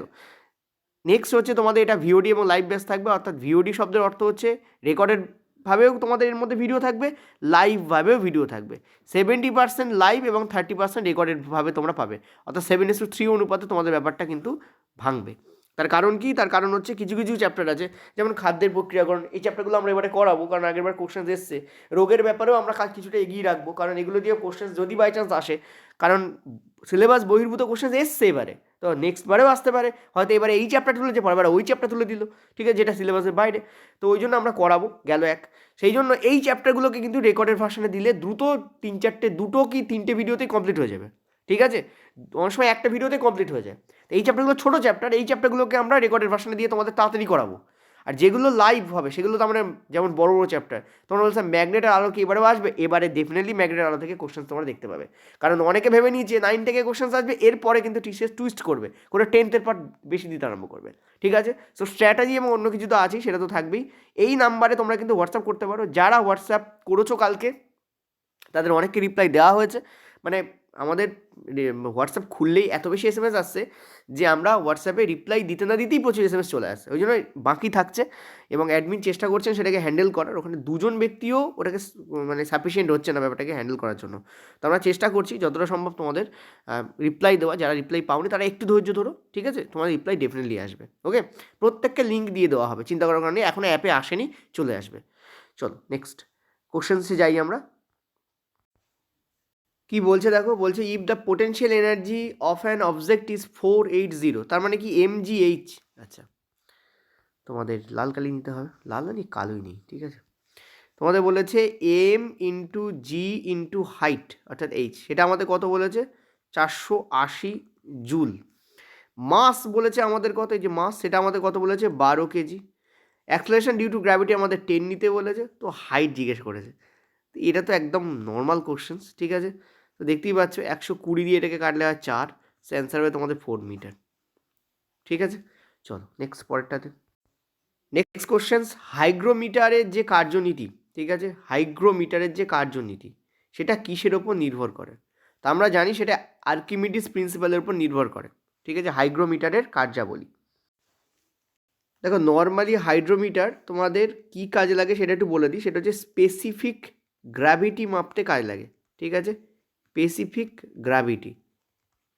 স্পেসিফিক গ্র্যাভিটি হাইড্রোমিটার দিয়ে মাপা যায়। স্পেসিফিক গ্র্যাভিটি কাকে বলা হয়? ধরো এখানে একটা লিকুইড আছে আর এখানে পিওর ওয়াটার নিয়ে হচ্ছে, এটা ধরো ওয়াটার, ঠিক আছে, আর এটা হচ্ছে লিকুইড এ। এই দুটোর যে ডেনসিটি, ঘনত্ব, জলের সাপেক্ষে এর যে ঘনত্ব, সেটা কি আমরা বলি স্পেসিফিক গ্র্যাভিটি, ঠিক আছে। বোঝাতে পারলাম? জলের ডেনসিটি, জলের ঘনত্বের নিরিখে ওই লিকুইডের ঘনত্ব কেমন, এটা কি আমরা বলি স্পেসিফিক গ্র্যাভিটি, এবং সেটাই মাপা হয় এই হাইড্রোমিটার দিয়ে। যদি হাইড্রোমিটারকে পিওর ওয়াটার, ঠিক আছে, মানে একদম বিশুদ্ধ জল, তাতে যদি চোবাও তাহলে ও কী হবে, ও ডিপ অর্থাৎ গভীর জলে, মানে গভীরতায় ডুবে যাবে, ঠিক আছে। কিন্তু তুমি যদি ওকে ঘি বা মোম বা এমন কিছু যার ঘনত্ব অনেক বেশি, বা এমন কোনো লিকুইড যার ঘনত্ব অনেক বেশি, তাতে চোবাও, তাহলে ও কিন্তু ভাসবে। কী হবে? ও কিন্তু ভাসবে, ঠিক আছে। এটা দিয়ে প্রমাণ করা যায়। এটা কোন নীতির উপর নির্ভর করে? আর্কিমিডিসের প্রিন্সিপালের উপর নির্ভর করে, ঠিক আছে। যত, আচ্ছা এটা ডিড নয়, ডিপ হবে, সরি, এটা তোমাদের হবে ডিপ। অর্থাৎ যত তুমি কম ঘনত্বের জিনিস নেবে তত সেটা ডুবে যাবে, যত বেশি ঘনত্বের নেবে তত সেটা ভাসবে, ঠিক আছে। তো এখানে অ্যান্সার কী হবে? আর্কিমিডিসের প্রিন্সিপাল। চলো পরের প্রশ্ন, যদি একটি শব্দ তরঙ্গের তরঙ্গ দৈর্ঘ্য 680 মিটার হয় এবং কম্পাঙ্ক যদি 0.5 হার্টজ হয়, তবে তরঙ্গটির বেগ কত? দেখো ভেলোসিটি ইকুয়াল টু হয় তোমাদের তরঙ্গ দৈর্ঘ্য মানে ল্যামডা কিন্তু তোমাদের কম্পাঙ্ক অর্থাৎ হার্টজ, ঠিক আছে। এটাই কিন্তু ভেলোসিটি হয়, অর্থাৎ ল্যামডা ইন্টু মিউ। তো আমি এখানে মিউ না দিয়ে হার্টজ দিয়েছি। তো ভেলোসিটি এখানে জিজ্ঞেস করেছে, তো কত হবে? 680, এটা মিটারই থাকতে হয়। এটা হার্টজ তোমাদের কি 0.5, দেখবে গুণ করলে বেরিয়ে যাবে তোমাদের বেসিক্যালি। তো দেখতে পাচ্ছ 8 5 40, হাতে 4 34, সো অ্যান্সার হবে তোমাদের 240 মিটার পার সেকেন্ড, ঠিক আছে। তো কারেক্ট আনসার কি? এইটা। চলো নেক্সট কোশ্চেন্স, একটি পরমাণুর পারমাণবিক সংখ্যা জেড প্রধানত নিচের কোনটির ওপর নির্ভর করে বা যার সমান হয়? দেখো একটা পরমাণুর পারমাণবিক সংখ্যা জেড, সেটা কিন্তু প্রোটন এবং নিউট্রনের সংখ্যার ওপর নির্ভর করে। এখানে দেখো পারমাণবিক সংখ্যা জেড বলেছে, সরি পারমাণবিক সংখ্যা। আচ্ছা, এ যদি বলতো অর্থাৎ ভর সংখ্যা যদি বলতো, ভর সংখ্যা, তাহলে তোমাদের হতো প্রোটন আর নিউট্রন। কিন্তু এখানে পারমাণবিক সংখ্যা জেড বলেছে, তখন সেটা কিসের উপর নির্ভর করবে? সেটা নির্ভর করে প্রোটন সংখ্যার উপরে, ঠিক আছে। আর প্রোটন সংখ্যা যদি ইলেকট্রন সংখ্যা সমান হয়, সেই জন্য ইলেকট্রন সংখ্যার উপরেও নির্ভর করে, বাট মেনলি কিন্তু এটা প্রোটন সংখ্যাকেই বোঝায়, এটা মনে রাখবে। ওকে, চলো পরের প্রশ্ন। কার্বন পরমাণুর কোন বিশেষ ধর্ম তাদের এক অপরের সাথে, দেখো কার্বনই যখন কার্বনের সঙ্গে অ্যাড হয়, ঠিক আছে, পয়েন্ট টু বি নোটেড, কার্বনই যখন কি করে, কার্বন যখন কার্বনের সঙ্গে অ্যাড হচ্ছে, কার্বন যখন কি করছে, কার্বনের সঙ্গে অ্যাড হচ্ছে, কার্বন সিঙ্গেল হতে পারে, কার্বন ডবল বন্ড হতে পারে, আমরা জানি কার্বন ট্রিপল বন্ড অবধি হতে পারে, ঠিক আছে। যখন হয় তখন সেটা কোন কারণে হতে পারে? সেটা হচ্ছে কার্বনের যে ক্যাটিনেশন ধর্ম, সেই কার্বনের ক্যাটিনেশন ধর্মের জন্য হয়, ঠিক আছে, ক্লিয়ার। আর কার্বনের যোজ্যতা কত? আমরা জানি কার্বন টেট্রাভ্যালেন্ট হয়, ঠিক আছে। টেট্রাভ্যালেন্ট শব্দের অর্থ কি, সরি, টেট্রাভ্যালেন্ট শব্দের অর্থ কি? কার্বনের যোজ্যতা হচ্ছে তোমাদের কত? 4। কার্বনের অ্যাটমিক নাম্বার হচ্ছে 6। তো দুটো প্রথম কক্ষপথে থাকে, 4টে শেষ কক্ষপথে থাকে, এই 4টি আদান প্রদান হয়, ঠিক আছে। ওই জন্য কার্বনের যোজ্যতা কত তোমাদের? 4 হয়, এটা মনে রাখবে। এখানে অ্যান্সার তোমাদের ক্যাটিনেশন হবে। চলো, লং চেন তৈরি করতে পারে কার্বন, ঠিক আছে, এটা কি বলি আমরা? কার্বনের ক্যাটিনেশন ধর্ম। এটা ভেরি ইজি কোশ্চেন্স। একটি ক্ষারীয় দ্রবণের পিএইচ মান কত তোমাদের জিজ্ঞেস করা হয়েছে। তো আমরা সবাই জানি যে পিএইচ যদি 7 হয় তাহলে সেটা নিউট্রাল হয়, যত এদিকে যাবে তত আমরা ক্ষার পাবো, আর যত এদিকে যাবে তত আমরা কি পাবো? অ্যাসিড পাবো, ঠিক আছে। সো আমরা যদি শুরু করি তাহলে আমরা 14 অবধি যেতে পারি মোটামুটি। এই থেকে আমরা 1 থেকে 14 অবধি যেতে পারি, 0 হয়, বাট আমরা 1 থেকে যদি ধরি তাহলে সেই রেসপেক্টে আমরা বলতে পারি যত এদিকে যাবো তত আমরা ক্ষার পাবো। তো 7 থেকে বেশি হলেই আমরা অ্যালকালি বা ক্ষারীয় দ্রবণকে পাই। তো কারেক্ট আনসার কী হবে তোমাদের? PH will be greater than 7, ঠিক আছে, greater than 7, this will be the correct answer. Next চল, নেক্সট প্রশ্ন তোমাদের বলেছে একটি উত্তল লেন্সে যখন আলোকরশ্মি প্রধান ফোকাস দিয়ে অতিক্রম করে, ঠিক আছে, একটা উত্তল লেন্সকে নাও এবং তাতে যখন আলোকরশ্মি প্রধান ফোকাস দিয়ে অতিক্রম করছে, তার মানে কি? তার মানে হচ্ছে এই জায়গায় যদি ফোকাস থাকে আর যদি তুমি আলোকরশ্মিকে যদি এর মধ্যে দিয়ে অতিক্রম করাও, ঠিক আছে, কার মধ্যে দিয়ে? এর মধ্যে দিয়ে অতিক্রম করো, তাহলে কি ঘটে? আমরা জানি সেটা এখানে আসবে, এই জায়গায় তোমাদের এই পোর্শনে তোমাদের ঠিক রাখবে, এই পোর্শনে ফোকাসের মধ্য দিয়ে যখন যাবে তখন সেটার কি ঘটবে জিজ্ঞেস করা হয়েছে। এইটা যদি আমাদের প্রিন্সিপাল অ্যাক্সিস হয়, ডটেড লাইনটা, তাহলে আলোকরশ্মি কী হবে? এখানে পড়ার পরে এই প্রিন্সিপাল অ্যাক্সিসের সাথে সমান্তরালে কী করবে? বেরিয়ে যাবে, ঠিক আছে। এটা হচ্ছে নিয়ম। যে 4টে কেস আছে, অ্যাকচুয়ালি লেন্সের ক্ষেত্রে 3টে কেসই হয়, 3টে কেস বলে দিই কী কী। একটা হচ্ছে এটা, তো এইটা, এটা গেল এইটা, এটা হচ্ছে তোমাদের যদি ধরে নাও এটা হচ্ছে তোমাদের 3 নম্বর কেস, দিস ইজ 3 নম্বর কেস, ঠিক আছে। তো ফার্স্ট কেস কি? ফার্স্ট কেস হচ্ছে ঠিক এর বিপরীতটা, অর্থাৎ যখন তুমি আলোকরশ্মিকে ফেলছো parallel to the principal axis, এই যে ডটেড লাইনটা এটা প্রিন্সিপাল অ্যাক্সিস আর এর সাথে প্যারালালে পড়ছে, তখন কি এটা ফোকাস দিয়ে বেরিয়ে যায়, এই জায়গায় তোমাদের ফোকাস আছে, এটা গেল ফার্স্ট, ঠিক আছে। আচ্ছা, সেকেন্ডটা তো এখানে আঁকার সময় হবে না, মানে সবাই বলছি জায়গা হবে না, এটাকে একটু বড় করে আঁকি। এটা হচ্ছে তোমাদের সেই আবার আলোক তোমাদের লেন্স, উত্তল লেন্স, এই হচ্ছে তোমাদের প্রিন্সিপাল অ্যাক্সিস। এবার কি করব আমরা? এই সি এর মধ্য দিয়ে পাঠাবো, যদি কোনো বস্তুকে মানে রেখাকে আমরা সি এর মধ্য দিয়ে পাঠাই, মানে রেখা বলতে এখানে আলোক রেখার কথা বলছি, তাহলে সেটা ডাইরেক্ট তোমাদের বেরিয়ে যায়। এবার এখানে এটাকে সি বলা হয় না, এখানে এটা ও বলা হয় বা অপটিক্যাল সেন্টার বলা হয়। অনেক বইতে সিও লেখা থাকে, বাট নর্মালি এটাকে ও দিয়েই ডিনোট করা হয়, অপটিক্যাল সেন্টার, ঠিক আছে। অনেকে সি দিয়ে ডিনোট করে, অনেকে ও দিয়ে ডিনোট করে, তো যাই যেটা পারো দিয়ে ডিনোট করতে পারো। বেসিক্যালি এটা হচ্ছে অপটিক্যাল কেন্দ্র, অপটিক্যাল কেন্দ্র, আলোক কেন্দ্র বলা হয়, ঠিক আছে, অপটিক্যাল সেন্টার। যাই হোক, এখানে অ্যান্সার কি হবে তাহলে বলো? যে becomes perpendicular to the principal axis, 3 নম্বর কেসে কথা বলেছে, সেইটাই হবে। প্রধান অক্ষের সাথে লম্বভাবে, সরি বিকামস পারপেন্ডিকুলার না, বিকামস প্যারালাল হবে, কোথায় গেল? এই যে becomes parallel to the principal axis, b will be the correct answer. চলো পরের কোশ্চেন্স, একটি বস্তুর বেগ যদি 20 মিটার পার সেকেন্ড থেকে 4 সেকেন্ডে 10 মিটার পার সেকেন্ড হয়, তাহলে বস্তুর ত্বরণ কত? তো v minus you by t apply করলেই তুমি ত্বরণ পেয়ে যাবে এখানে। তো ভি এর মান কত তোমাদের? কত বলেছে? আচ্ছা, নেগেটিভ ত্বরণ হবে কিন্তু 10, ভি এর মান হচ্ছে 10, ঠিক আছে। আর ইউ ছিল কত তোমাদের? 20, এটা হচ্ছে তোমাদের ইউ, এটা হচ্ছে তোমাদের ভি। টি কত বলেছে তোমাদের? 4 সেকেন্ড বলেছে তো, হ্যাঁ, তাহলে তোমাদের ত্বরণ জিজ্ঞাসা করেছে, ঠিক আছে। সো কত হবে দেখতেই পাচ্ছ ক্লিয়ারলি, 10/4, সো এখানে তোমাদের কত হবে -2.5, ঠিক আছে, এত মিটার পার সেকেন্ড স্কোয়ার।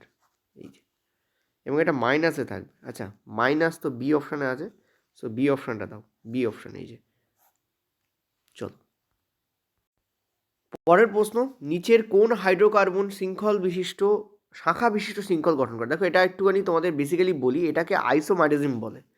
এই যে হাইড্রোকার্বনে যখন বলবে শাখা বিশিষ্ট শৃঙ্খল গঠন করে কোনটা, তখন বুঝবে এখানে আইসোমারের কথা বলতে চেয়েছে, ঠিক আছে, আইসোমারিজমের কথা বলতে চেয়েছে, এটাই তোমাদের বেসিক্যালি বলতে চেয়েছে, ঠিক আছে।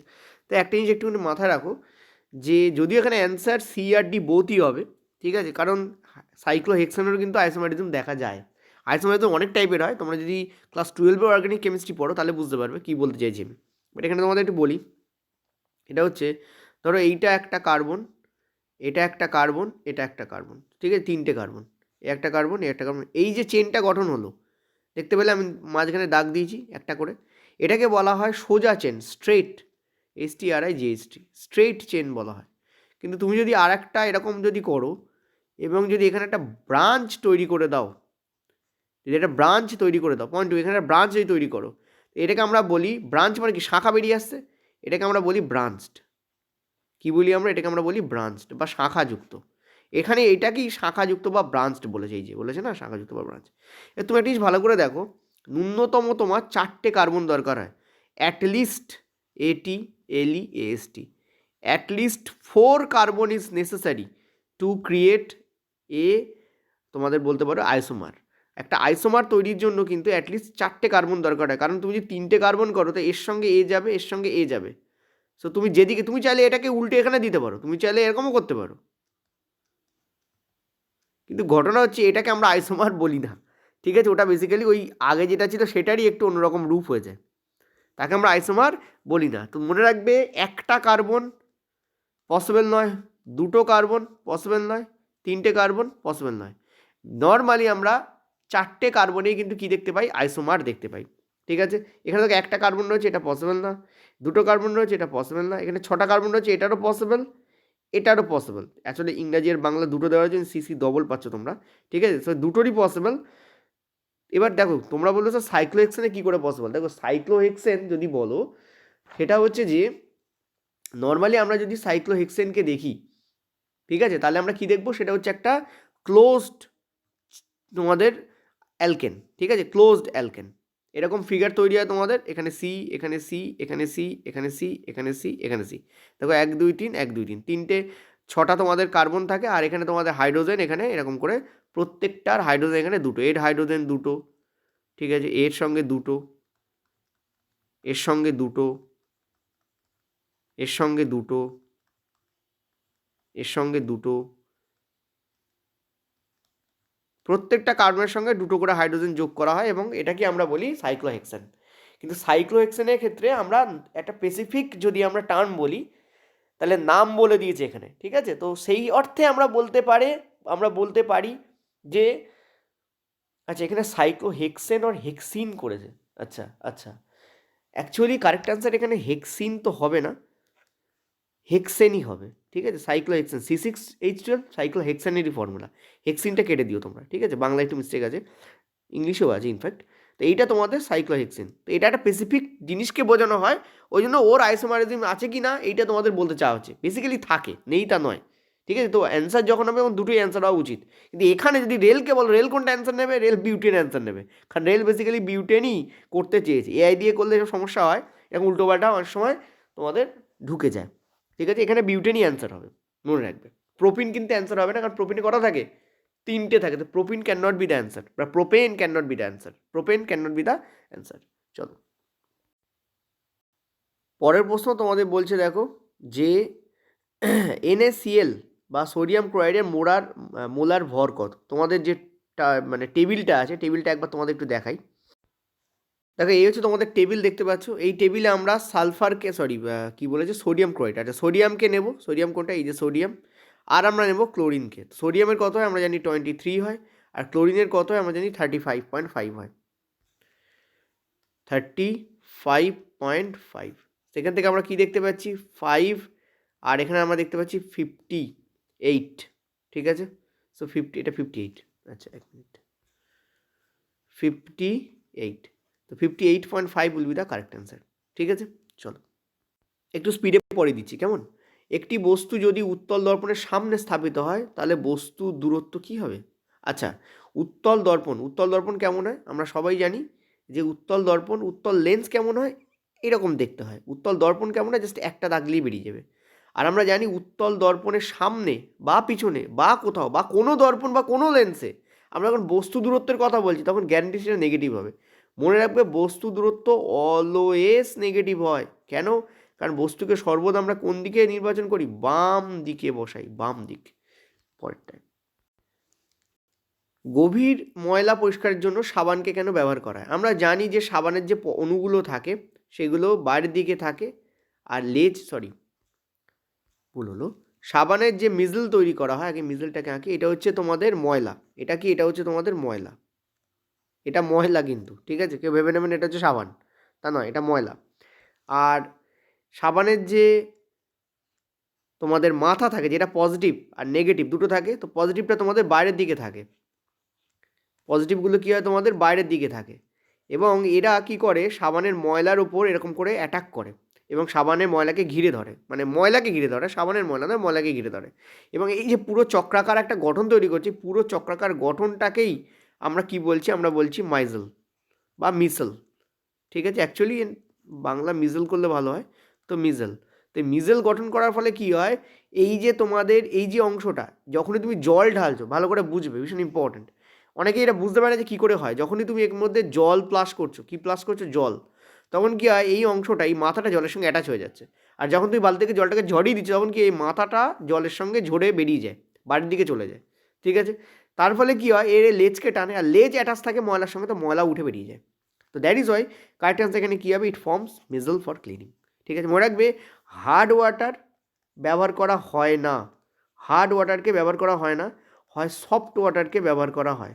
অর্থাৎ তোমাকে যদি বলা হয় সমুদ্রের জল, নোনা জল ইত্যাদি জল, এবং তোমাদের যদি বলা হয় ডিস্টিল ওয়াটার, কোনটা সাবান সবথেকে ভালো কাজ করবে? মনে রাখবে ডিস্টিল ওয়াটার সাবান সবচেয়ে ভালো কাজ করে। কেন? কারণ ওতে কোনো ভারী যে ধাতু তার আয়ন থাকে না, ম্যাগনেসিয়াম ক্যালসিয়ামের আয়ন ওখানে পাওয়া যায় না, ঠিক আছে। চলো, বলছে আকরিক থেকে বিশুদ্ধ ধাতু পাওয়ার জন্য কোন পদ্ধতি ব্যবহার করা হয়? দেখো, আকরিক থেকে বিশুদ্ধ ধাতু পাওয়ার জন্য আমরা তড়িৎ বিশ্লেষণকে ব্যবহার করি, ঠিক আছে। কাকে ব্যবহার করি? আমরা ইলেকট্রোলাইসিস পদ্ধতিকে ব্যবহার করি। ইলেকট্রোলাইসিস পদ্ধতি শুধু যে এই কাজে ব্যবহার করা হয় তা নয়, কিন্তু আরও অনেক কাজে ব্যবহার করা হয়, বাট ইলেকট্রোলাইসিস পদ্ধতি কিন্তু আমরা মেনলি ব্যবহার করি তোমাদের আকরিক থেকে বিশুদ্ধ ধাতু পাওয়ার জন্য। নর্মালি মনে রাখবে যে ধাতুগুলো হাইলি রিঅ্যাক্টিভ হয়, যে ধাতুগুলো কী হয়? হাইলি রিঅ্যাক্টিভ হয়, প্রচণ্ড বিক্রিয়াশীল হয়, ব্যাপক বিক্রিয়াশীল, ঠিক আছে, ব্যাপক বিক্রিয়াশীল, তাদেরকেই নর্মালি এই ইলেকট্রোলাইসিস পদ্ধতির মাধ্যমে কি করা হয়? তোমাদের বের করা হয়, পিওর মেটালে পরিণত করা যায়, ঠিক আছে। এবং এক্ষেত্রে নর্মালি ক্লোরাইড বা অক্সাইডকে নেওয়া হয়, তাদের ক্লোরাইড বা অক্সাইডকে নেওয়া হয়, ঠিক আছে। কাকে নেওয়া হয়? তাদেরই ক্লোরাইড বা অক্সাইডকে, কিন্তু হাইদার ক্লোরাইডকে নাও অথবা অক্সাইডকে নাও, এদেরকে কিন্তু নেওয়া হয়, ঠিক আছে। তো কোন কোন ধাতু তোমাদের যদি একটু বলে দিই, কারণ এটা নিয়ে তোমাদের একটা লিস্ট এনসিইআরটিতে নর্মালি আছে, যদি না থাকে আমার কাছেও আছে। সবথেকে বিক্রিয়াশীল রিঅ্যাক্টিভিটি সিরিজের মাথায় কোন ধাতুগুলো থাকে? কে থাকে? পটাশিয়াম থাকে, সোডিয়াম থাকে, ক্যালসিয়াম থাকে, ম্যাগনেসিয়াম থাকে, অ্যালুমিনিয়াম থাকে। এদেরকে নর্মালি কিন্তু মনে রাখবে ইলেকট্রোলাইসিস পদ্ধতিতেই কিন্তু এদেরকে কিন্তু বের করা হয়, potassium, sodium, calcium, this is not chlorine, this is calcium. এটা হচ্ছে তোমাদের কি? ক্যালসিয়াম, ঠিক আছে। এই ওকে, চলো, বলছে যে what is needed for beekeeping? Increase number of pollinating insects, increase the number of flower throughout the year, increase the use of pesticides, decrease the use of pesticides। তো কারেক্ট আনসার কী হবে আমাদের? Increase the number of flowers through out the year. কারণ আমরা যত বেশি ফুল পাবো তত আমাদের কি হবে? সেখান থেকে তো মৌমাছি কি করে, মধু সংগ্রহ করে। আরেকটা কোশ্চেন তোমাদের 28 তারিখ বা একদম ফার্স্টের দিকে এসেছিল যে মৌমাছি প্রতিপালনের জন্য সবথেকে ভালো পরিবেশ কোনটা, সেটা হচ্ছে যে বি হাইভ হয়, অর্থাৎ যে মৌমাছির যে তোমাদের বাসা হয়, সোজা কথা বলতে সেই বাসাকে ফুলের কাছে রাখা।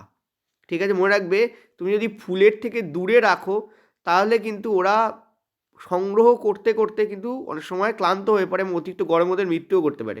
সেই জন্য তুমি যদি বি হাইভকে বা ওদের যে বাসা আছে তাকে যদি ফুলের কাছে রাখো তাহলে অনেক বেটার হয়। ঠিক আছে, এগুলো তোমাদের খাদ্য প্রক্রিয়াকরণে আমি যে পুরো পাঠ করিয়েছিলাম, তোমরা যদি জানতে চাও কোথায় আছে এটা, তাহলে এটা খাদ্যের যে উন্নতি সাধন যে আছে, চ্যাপ্টার আছে, তাতে আছে। এবং তার ডেসক্রিপশন বক্সে এবং তোমাদের ফার্স্ট কমেন্টটাকে ফলো করবে, মেনলি পিন করা কমেন্ট থাকে প্রথমে, ওই কমেন্টে তোমাদের সমস্ত লিঙ্কগুলো দেওয়া থাকে, অ্যাপের লিঙ্কও ইনফ্যাক্ট ওখানেই দেওয়া আছে। ঠিক আছে, চলো নেক্সট পরেরটা দেখো। পরের প্রশ্ন বলছে প্যারেনকাইমা কলার প্রধান বৈশিষ্ট্য কী, সেটা হচ্ছে এইটা, অর্থাৎ সমর্থন প্রদান এবং আলোক সংশ্লেষে সাহায্য। দেখো প্যারেনকাইমা মূলত তিনটে কাজ করে। এক হচ্ছে খাদ্য সঞ্চয়, তোমাদের এনসিইআরটিতেও এই তিনটে জিনিসই লেখা আছে মেনলি, তো ও তিনটে কাজ করে, খাদ্য সঞ্চয়। ঠিক আছে, দুই হচ্ছে তোমাদের সালোক সংশ্লেষ, ফটোসিনথেসিস। ঠিক আছে, সালোক সংশ্লেষ অর্থাৎ খাদ্য তৈরি করা। কোন করা করে? ক্লোরেনকাইমা। প্যারেনকাইমার একটা ভাই আছে যেটা প্যারেনকাইমাই, কিন্তু তাতে ক্লোরোফিল দেখা যায়, তাকে বলি আমরা ক্লোরেনকাইমা। ঠিক আছে, সে কিন্তু এই কাজটা করে। এছাড়া যদি তুমি দেখো যে জলজ উদ্ভিদের ক্ষেত্রে এক টাইপের কলা পাওয়া যায় যেটা ওকে ভাসতে সাহায্য করে জলজ উদ্ভিদের ক্ষেত্রে, এবং ওকে সাপোর্টও দেয়। এই জন্য এখানে সাপোর্ট কথাটা ইম্পর্টেন্ট। জলজ উদ্ভিদ, তাকে বলি অ্যারেনকাইমা। কি বলি আমরা? অ্যারেনকাইমা। ঠিক আছে, অ্যারেনকাইমা। এই অ্যারেনকাইমা কিন্তু তোমাদের এই সাপোর্টেও করে এবং জলজ উদ্ভিদকে ভাসতে সাহায্য করে। তো এই জন্য তিনটে কাজ: to store food, to form food, অত তোমাদের ফটোলাইট মানে ফটোসিনথেটিক পদ্ধতিতে, ফটোসিনথেসিস পদ্ধতিতে তোমাদের কী করে, খাদ্য তৈরি করে ক্লোরেনকাইমা, যেটা প্যারেনকাইমাই একটা টাইপের, আর অ্যারেনকাইমাও একটা টাইপের প্যারেনকাইমা, যেটা জলজ উদ্ভিদে বা বায়বীয় উদ্ভিদে পাওয়া যায়। ঠিক আছে, সো কারেক্ট অ্যান্সার আমাদের এইটা হবে, মানে মনে রাখবে। ফুড ট্রান্সপোর্ট কে করে? ফ্লোয়েম করে। ঠিক আছে, ফ্লোয়েম করে, পিচ এলো হবে, ফ্লোয়েম করে। খাদ্য ট্রান্সপোর্ট তোমাদের করে ফ্লোয়েম। ওয়াটার ট্রান্সপোর্ট কে করে? জাইলেম। আর ডাইজেশন আমাদের, তোমরা জানো যে উদ্ভিদের ক্ষেত্রে ডাইজেশন বলে কোনো অংশ হয় না বেসিক্যালি। ঠিক আছে, তো আমাদের এইটাই অ্যান্সার হবে। চলো, vinegar is a 5-8% mixture of what? ঠিক আছে, ভিনিগার হচ্ছে তোমাদের 5-8% মিশ্রণ অফ অ্যাসিটিক অ্যাসিড। ঠিক আছে, ওয়াটার অ্যান্ড অ্যাসিটিক অ্যাসিড মিলিয়েই ভিনিগার তৈরি করা হয়, যেখানে অ্যাসিটিক অ্যাসিড তোমাদের 5-8% তোমাদের মধ্যে অ্যাসিটিক অ্যাসিড থাকে। ঠিক আছে, so acetic acid, acetic acid, এটা মনে রাখবে, ভীষণ ইম্পর্ট্যান্ট। চলো পরের প্রশ্ন, if the size of the image is equal to the size of the object in concave mirror, তাহলে what will be the value of magnification? M এর value তোমাদের ইকুয়াল টু 1 হবে। মনে রাখবে যখন বড় প্রতিবিম্ব তৈরি হয় তখন আমরা দিই গ্রেটার দ্যান 1, যখন ছোট প্রতিবিম্ব তৈরি হয় তখন আমরা দিই লেস দ্যান 1। ঠিক আছে, যখন সমান সাইজের একই আকারের প্রতিবিম্ব তৈরি হয় তখন আমরা দিই ইকুয়াল টু 1। তো এই তিনটে জিনিস মনে রাখবে। যখন কোনো বস্তুকে, এখানে অ্যাকচুয়ালি কোশ্চেন্সটা এরকম ছিল না, কোশ্চেন্সটা ছিল তোমাদের বলে দিই, যখন কোনো বস্তুকে উত্তল বা অবতল দর্পণই ধরে নাও, অবতল দর্পণে তুমি সিতে বসাচ্ছ, বা ওখানে ছিল ফোকাস দূরত্ব হচ্ছে তোমাদের 20, তুমি ফোকাস দূরত্বের ডবল ডিস্ট্যান্সে তুমি কী করেছো, বস্তুটাকে রেখেছো। তার মানে তুমি 20 যদি হয় তাহলে তুমি 40 ডিস্ট্যান্সে রেখেছো, 40 সেন্টিমিটার, তার মানে তুমি সিতে রেখেছো। সিতে কোনো বস্তুকে রাখলে যেমন তেমনই প্রতিবিম্ব তোমাদের তৈরি হবে। কিন্তু মনে রাখবে এটার, তার মানে সমান সাইজের প্রতিবিম্ব তৈরি হবে, যেমন প্রতিবিম্ব যেমন বস্তু তেমনই প্রতিবিম্ব তৈরি হচ্ছে, মানে কি সমান সাইজ, সো এখানে ইকুয়াল টু 1 হবে। এবার একটা জিনিস মাথায় রাখবে, এটা কিন্তু সমান সাইজের হলেও এটা কিন্তু সৎ প্রতিবিম্ব তৈরি হয়। ঠিক আছে, সমান সাইজে কিন্তু সৎ মানে কি, এটা উল্টো প্রতিবিম্ব দেয়। ঠিক আছে, এটা কিন্তু অলওয়েজ মাথায় রাখবে। ওকে, এই জন্য পয়েন্ট টু মিনিট, এই জন্য কিন্তু এখানে +1 অ্যান্সার হবে না, অ্যান্সার হবে কিন্তু -1। 1 তো ডেফিনেটলি, কারণ 1 মানে সমান। এখন যদি সম আকারের অসৎ হয়, যেমন বলি, যেমন তোমাকে যদি বলা হয় একটা তুমি সমতল দর্পণ নিয়েছো, সমতল দর্পণ, সমতল দর্পণের ম্যাগনিফিকেশান বলো। সমতল দর্পণের ম্যাগনিফিকেশান কিন্তু +1 হবে, কারণ সেটা অসৎ প্রতিবিম্ব দেয় তোমাকে। তোমার বাড়িতে যে আয়না আছে সেইটা আয়না, ঠিক আছে, কারণ সেটা সমান আকারের অসৎ প্রতিবিম্ব দেয়। কিন্তু এখানে তোমাদের সমান আকার দিচ্ছে কিন্তু নেগেটিভ দিচ্ছে। কেন? কারণ সৎ তাই, সৎ বলে নেগেটিভ, ভালো করে বুঝবে। নেগেটিভ কারণ সৎ তাই, ম্যাগনিফিকেশান তো 1ই হবে, কিন্তু নেগেটিভ কেন? কারণ সৎ তাই। তো কারেক্ট আনসার আমাদের এইটা হবে। চলো, কিছুদিন আগে এইরকম টাইপের একটা প্রশ্ন এসেছিল, সেটা আমি তোমাদের বলে দিই একটু। বলেছিল যে অ্যাসিটিক অ্যাসিড তার সঙ্গে তুমি যদি NaOH এর বিক্রিয়া করাও, অর্থাৎ এটা একটা অ্যাসিড, ঠিক আছে, আর এটা কিন্তু একটা ক্ষার, তীব্র ক্ষার বলতে পারো। যদি এদের বিক্রিয়া করাও তাহলে যেটা উৎপন্ন হচ্ছে সেটা কি, কোনটা নয়? তো ওখানে একটা অপশান ছিল সি, মানে নামে দেওয়া ছিল Na, আর তোমাদের ছিল হচ্ছে H2O, এছাড়া তোমাদের কার্বন ডাইঅক্সাইড ইত্যাদি অপশান ছিল। তো কারেক্ট অ্যান্সার তোমাদের কিন্তু এটা হবে। এটাকে বলা হয় সোডিয়াম ইথানয়েট বা ইথানয়েট, ঠিক আছে, সোডিয়াম ইথানয়েট বা সোডিয়াম অ্যাসিটেট। কি বলা হয়? সোডিয়াম, ঠিক আছে, অ্যাসিটেট, এটা মনে রাখবে। সোডিয়াম ইথানয়েট বা সোডিয়াম অ্যাসিটেট, এটাকে কি বলা হয়? সোডিয়াম ইথানয়েট বা সোডিয়াম অ্যাসিটেট, এটা একটু মনে রেখো। বোঝাতে পারলাম আমি? দুটোই হয় এর নাম। যাই হোক, এখানে তোমাদের কি বলেছে দেখো, অ্যাসিডিক অ্যাসিডের সম্পূর্ণ অক্সিডেশনে, তার মানে দহন। সম্পূর্ণ অক্সিডেশন বলতে কি বোঝা হয়? অ্যাসিডিক অ্যাসিডের সম্পূর্ণ অক্সিডেশন কখন হবে? যখন তুমি তাকে দহন করবে না। দেখো নর্মালি আমরা যদি কোনো হাইড্রোকার্বনের অক্সিডেশন করি তাহলে নর্মালি আমাদের এটাই উৎপন্ন হয়, কার্বন ডাইঅক্সাইড এবং জল। তবে অ্যাসিডিক অ্যাসিডের অক্সিডেশন তোমাদের সিলেবাসে নেই, এখানে অনেক কিছু অ্যাড করতে হয়, হাইড্রোজেন পারঅক্সাইড অ্যাড করতে হয়, ঠিক আছে, অনেক কিছু অ্যাড করতে হয় এবং স্ট্রং অক্সিডাইজার অক্সিজেন লাগে, তবেই সেটা শুধু কার্বন ডাইঅক্সাইড জল নয়, এখানে কার্বন মনোক্সাইডও উৎপন্ন হতে পারে। তো যাই হোক, এখানে অপশানে যেটা রয়েছে সেটা তোমাদের বলে দিই, কার্বন ডাইঅক্সাইড এবং জল কিন্তু এখানে অ্যান্সার হবে তোমাদের, ঠিক আছে। চলো নেক্সট পয়েন্টটা, এটা তোমাদের যে মেটাল নন মেটাল আছে তার যে প্রথম 2-3টে ভিডিও পেডের তার মধ্যে করিয়েছিলাম, মেটাল নন মেটালের যে প্রথম, এবং মেটাল নন মেটালই পার্ট এটা, ঠিক আছে। তোমরা যদি কেউ থাকো পেডের, থাকো তো অবশ্যই, তো সেখানে তোমরা দেখতে পাবে। অ্যান্সার হবে তোমাদের গ্রিন। কেন? কারণ এখানে কপারের সঙ্গে রিয়াকশান করবে তোমাদের কার্বন ডাইঅক্সাইড এবং ময়েশ্চার অর্থাৎ জল, ওয়াটার, H2O, ঠিক আছে। কপারের সঙ্গে এই দুটো জিনিস রিয়াক্ট করে এবং করে এখানে কপার কার্বনেট তৈরি করে। কি তৈরি করে? Copper carbonate. এবং কপার কার্বনেট কিন্তু অনলি তৈরি হয় তা নয়, এটা বেসিক কপার কার্বনেট তৈরি হয়, অর্থাৎ ক্ষারীয় কপার কার্বনেট তৈরি হয়। এই ক্ষারীয় কপার কার্বনেটের যে কালার সেটাই তোমাদের এখানে শো হয়, সেটা হচ্ছে সবুজ কালার, ঠিক আছে, অলওয়েজ মনে রাখবে। এবার যদি তোমাদের কালকে প্রশ্ন জিজ্ঞাসা করে যে রূপার সঙ্গে কি ঘটে, দেখো রূপা কিন্তু কালো হয়ে যায়, কারণ এখানে যেটা তৈরি হয় সেটা হচ্ছে যে তোমাদের সিলভার সালফাইড তৈরি হয়। কি তৈরি হয়? তোমাদের সিলভার সালফাইড তৈরি হয়, ঠিক আছে। তো লিখে দিই সিলভার সালফাইড, দেখবে রূপোর জিনিস কালো হয়ে যায় কারণ সিলভার সালফাইড এখানে তৈরি হচ্ছে। আচ্ছা, এইটারই কপার কার্বনেট এর যে ফর্মুলা সেটা তোমাদের লিখে দিই, ঠিক আছে। CuCO3 আর CuOH হোল 2, অর্থাৎ কপার হাইড্রক্সাইড আর কপার কার্বনেট একসঙ্গে থাকলে তখন আমরা তাকে বলি ক্ষারীয় কপার কার্বনেট, কারণ কপার কার্বনেট এইটা, তার সঙ্গে ক্ষার একটা অ্যাড রয়েছে। আর এইটার যে ফর্মুলা সেটা হচ্ছে Ag2S। এটা হচ্ছে কি হয়, এখানে একটা তোমাদের গ্যাস এখানে ইউজ হয়, যেমন আগেরবার বললাম কার্বন ডাইঅক্সাইড, এখানে যেটা ইউজ হয় সেটা হচ্ছে H2S, অর্থাৎ হাইড্রোজেন সালফাইড। দেখতে পাচ্ছ H2S, হাইড্রোজেন সালফাইড গ্যাস, এখানে বাতাসে যে হাইড্রোজেন সালফাইড গ্যাস তার সঙ্গে রূপও কিন্তু বিক্রিয়া করতে পারে এবং করে কিন্তু এখানে দুটো জিনিস বললাম, একটা এইটা, দুই হচ্ছে এইটা, করে কি তৈরি করে? সিলভার সালফাইড তৈরি করে। তোমরা বলবে স্যার আরও তো আছে, যেমন অ্যালুমিনিয়াম নর্মালি কী হয় তোমাদের একটা বলতে পারে একটু খসখসে টাইপের হয়ে যায়, ঠিক আছে, কারণ অ্যালুমিনিয়াম অক্সাইডের কোডিং ওখানে পড়ে, ঠিক আছে, Al2O3, অ্যালুমিনিয়াম অক্সাইডের কোডিং ওখানে পড়ে, একটু ফ্যাকাশে টাইপের হয়ে যায়। অ্যালুমিনিয়াম যে শাইনি চকচকে কালারটা ফ্যাকাশে হয়ে যায় যদি তুমি বেশি দিন ওখানে রেখে দাও, ঠিক আছে। আর লোহার ক্ষেত্রে তো জানোই মরচে পড়ে। এই দুটো ইম্পর্টেন্ট, এই দুটো কালার চেঞ্জ হয় ব্যাপকভাবে। চলো পরের প্রশ্ন, what is the sound of a single frequency and a mixture of multiple frequency called respectively? দেখো এইটা হচ্ছে ইম্পর্টেন্ট জিনিস, এটা তোমাদের NCERT-তে দেওয়া আছে। একই কম্পাঙ্কের ধরি বা একাধিক কম্পাঙ্কের মিশ্রণকে কি বলা হয়? চলো কোথায় দেওয়া আছে একবার দেখে নেবো তোমাদের।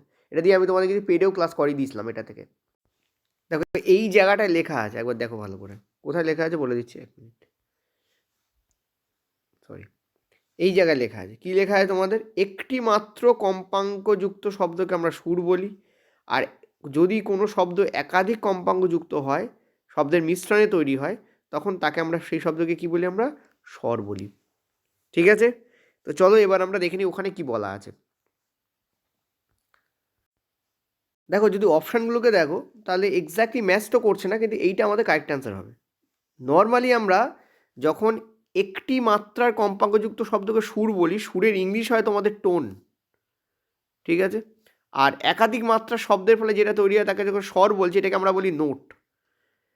তো টোনকে আমরা সিম্পল এবং পিওর টোনও বলতে পারি, আর নোটকে আমরা কমপ্লেক্স টোন হিসেবেও জানি, কারণ একটা কম্পাঙ্ক হলে তাকে নোট টোন বলছি, আর অনেকগুলো হলে তাকে কি বলবো? Complex tone. কমপ্লেক্স মানে কি? অনেকগুলো, এবং সেটাকে আমরা নোট বলি। তো স্বরের ইংরাজি হচ্ছে বেসিক্যালি নোট, আর সুরের ইংরাজি হচ্ছে টোন, কিন্তু এখানে তো নেই সেটা, তো আমাদের অ্যান্সার এটাই হবে।